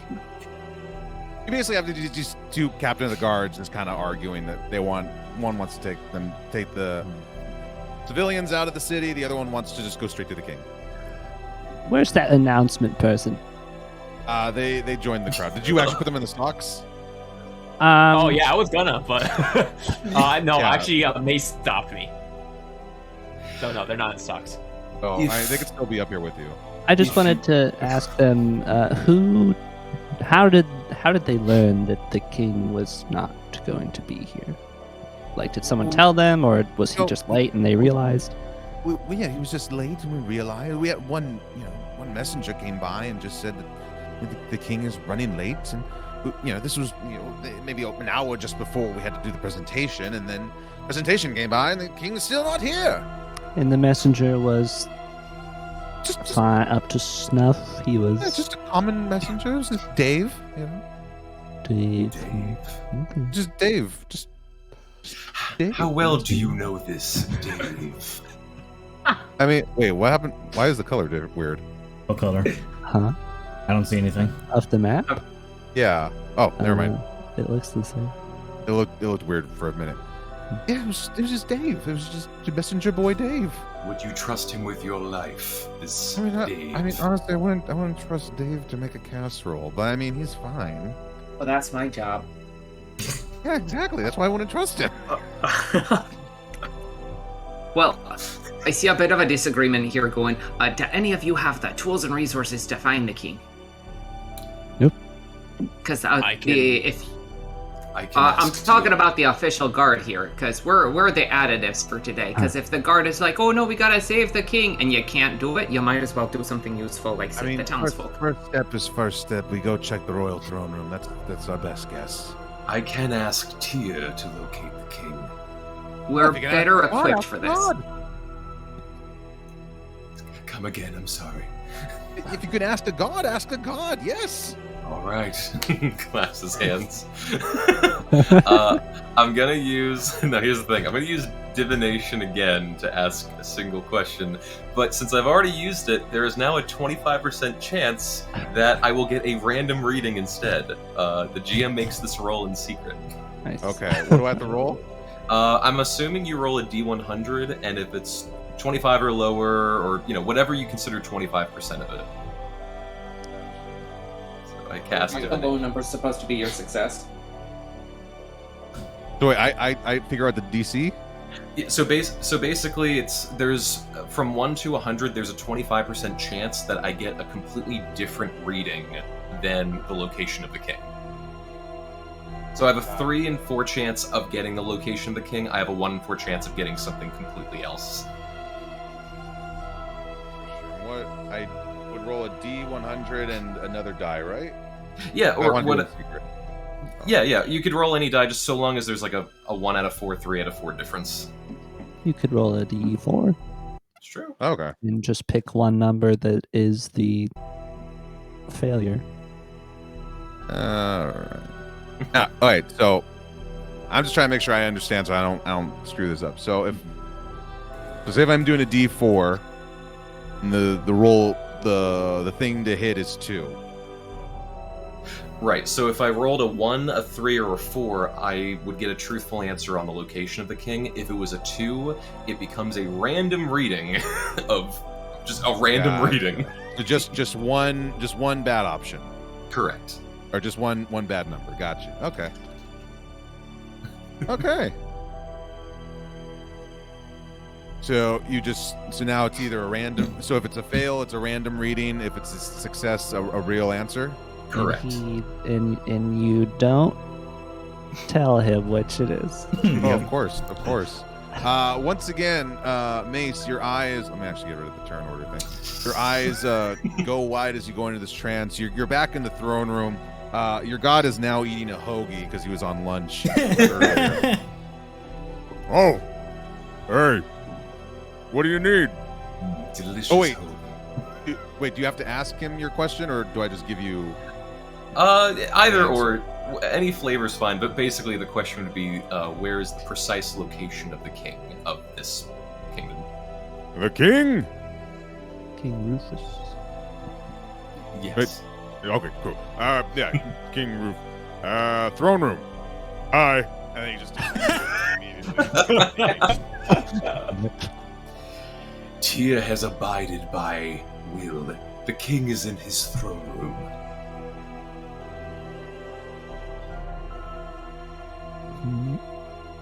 I feel kind of Oh. bad letting down Mumbo over there.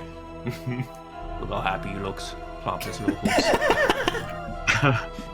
He's cribbing the fence at the moment.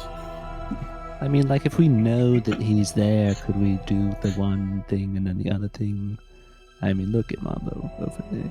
He does look very happy. Our duty is to the king and to his kingdom and his nation and its people, but look a little, Mumbo. I say. We know he's in the castle. You know, he Let struck us- a hero bell earlier. He did. That must be a sign of the gods. We know the king is safe, and he gave us this order to protect the citizens and this festival. So let's carry it out and then double back for the king. I wish he would have a festival. Sorry, was it? What? Festival! I got it. Thank you.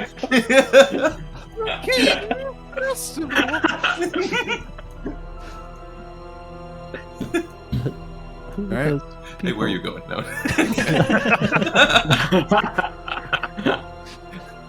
What are you doing with those business cards? Well, yeah. So since you guys did notice, I will say you guys do notice that these two people make their way down this alleyway and head off. I will stop them again, I That guess. seems odd. Yeah. Good citizens, Oh, yes, you. Yes, hello. come close. Are you all right? Oh, yes, quite fine, quite fine. Just making our way back to my business, just to make sure everything's secured, everything's fine, and we'll make our way out to the front gate. Your I'm business. sure we'll be fine by ourselves. A little incident of rampaging, whatchamacallits. Your business is under the protection of Tyr, I assure you. Join the others. We will take care of it for you. Oh, thank you, but I'd much prefer to make sure with my eyes. Perhaps my daughter Liddy will join. I must insist. And I just put my hand on his shoulder and kind of squeeze somewhat tensely. It's like very gentle intimidation. Make an intimidation check. All right.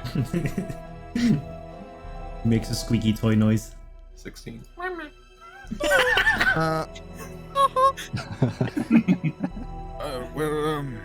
They're just very well. in my boobs.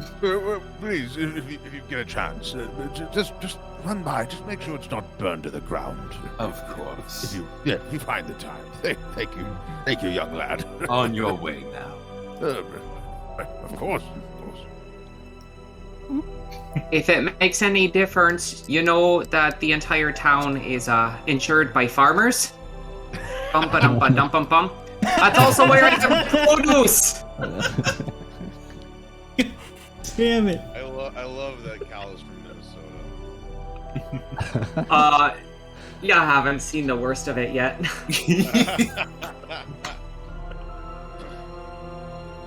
All right, so we're accompanying all these people to the gate. Oh yeah. Oh yeah, don't you know?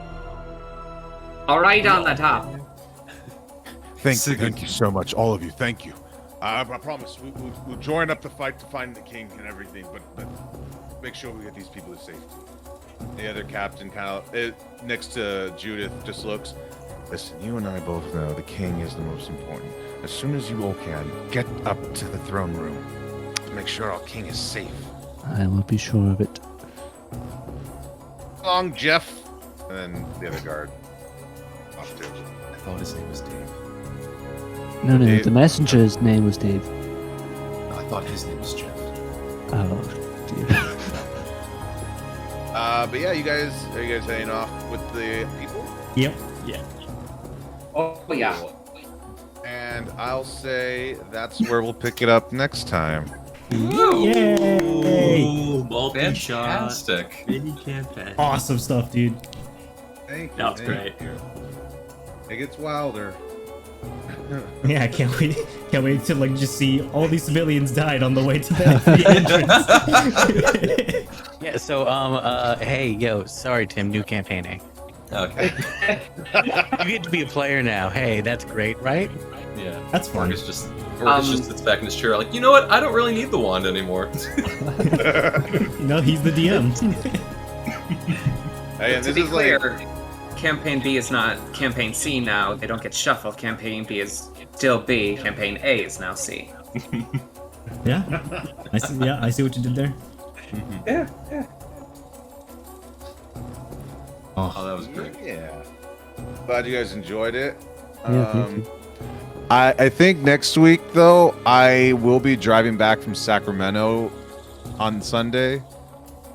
Oh. So All right. if everybody, I'd be down to run something on that Saturday, or if we want to wait and I can run it again on the 14th. I will be out of town next weekend. Okay. Yeah. Friday night it is.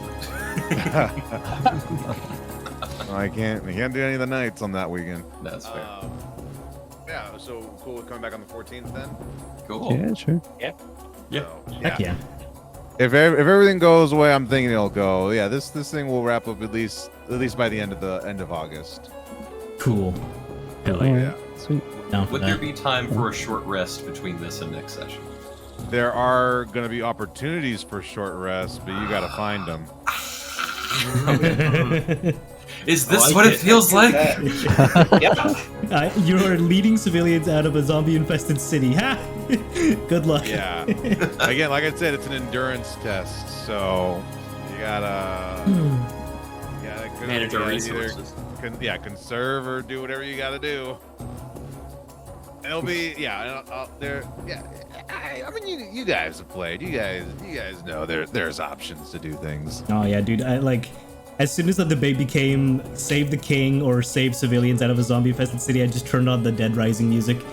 There was no stopping me from getting these guys out of here. Very, very simple solution we have. Let's remember the fountain that's in front of the king's main Good room. point. Yeah, right. Good That was point. foreshadowing a big boss fight. Very good point. Be a boss fight at the front gate. You don't know. Guarding the fountain. You know, did anyone even bother to check inside this carriage before we start shoveling people in there? Could Nope. be could be something going on with that hooded guy or the captain or the weird boat guy. Weird You never boat know. thing. Yeah, it's pretty weird. I like the hooded guy. There's like I like put like elements of like what my normal like this world campaign is, and just like elements of like but this canonically in whenever I use this setting again, like these events may or may not have happened. Yeah. Okay. Do you have any written lore for? Oh yeah, I got a lot. Oh yeah, please send it. Yeah, I'm like trying. Well, yeah. Well, yeah. I'm like. Eventually. Yeah, no rush or anything. You don't have I to have spoil stuff, it either. but yeah, there's like. It's like scattered like lore and like stuff. Like I would focus on areas I'm like I've never had anybody want to play in this area yet, but I'll work on stuff over here. Like I have. I can just say like I have like a whole pirate island, a whole several like known dragon locations, and a whole island of just orc raiders. I mean, we have is the that Iron cool? King Mountains. We have the Wiz- Deadland. A Wizarding City, Swamplands, Deadlands, the Frozen North, the desert, and then if you try to venture like far beyond the borders on the eastern side, it goes into Giant Country. Cool. Can I just point out, I am thankful for the dotted line pathways that let me know there is actually a way through these mountains into the desert. Oh yeah, yeah, that's true. I like that. Otherwise, I would have been asking you, how do I get to the desert? If you want to go to open desert, you go through that pathway, and then there's a whole bunch of smaller like settlements. Like this is all like just a bare bones. Like this is where major locations are. Then when you get to focus in on specific areas, then the map gets more detailed. Meanwhile, there's someone in Breaker who has this map. Like, what is this? I think it's called a map. I don't know. Did you use Wonder Draft for this? It looks No, Incarnate. Incarnate. Yeah, makes sense. Incarnate. That's what I use. It's fun. I like it. I spend free time just making maps for no reason.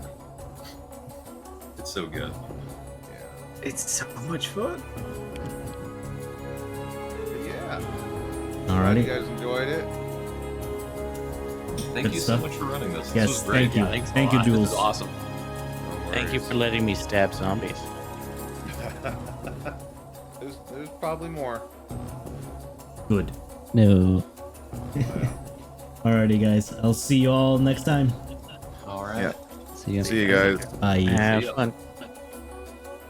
Alrighty, chat. That marks the end of today's no longer one shot but multiple session short campaign, A Night in Moonshore. Wonderful stuff by Jules, our new stand-in DM. While Tim, our original DM, comes up with later season stuff. We are gonna end it here for today. I want to thank you all for tuning in and for chilling. If you just enjoyed what you saw or heard, we will come back as we spoke on the 14th of August to continue this session. Next week we will just stream as regular or do whatever, but next week Sunday D&D will be skipped. But yeah, I'm gonna end it there. If you like what you saw, be sure to follow or check out our Discord and Twitter to get notifications on when we go live next or what we're playing next. The links are in the chat. I will head out now. Thank you all so much for watching, and I'll see you all next time. Bye, everybody.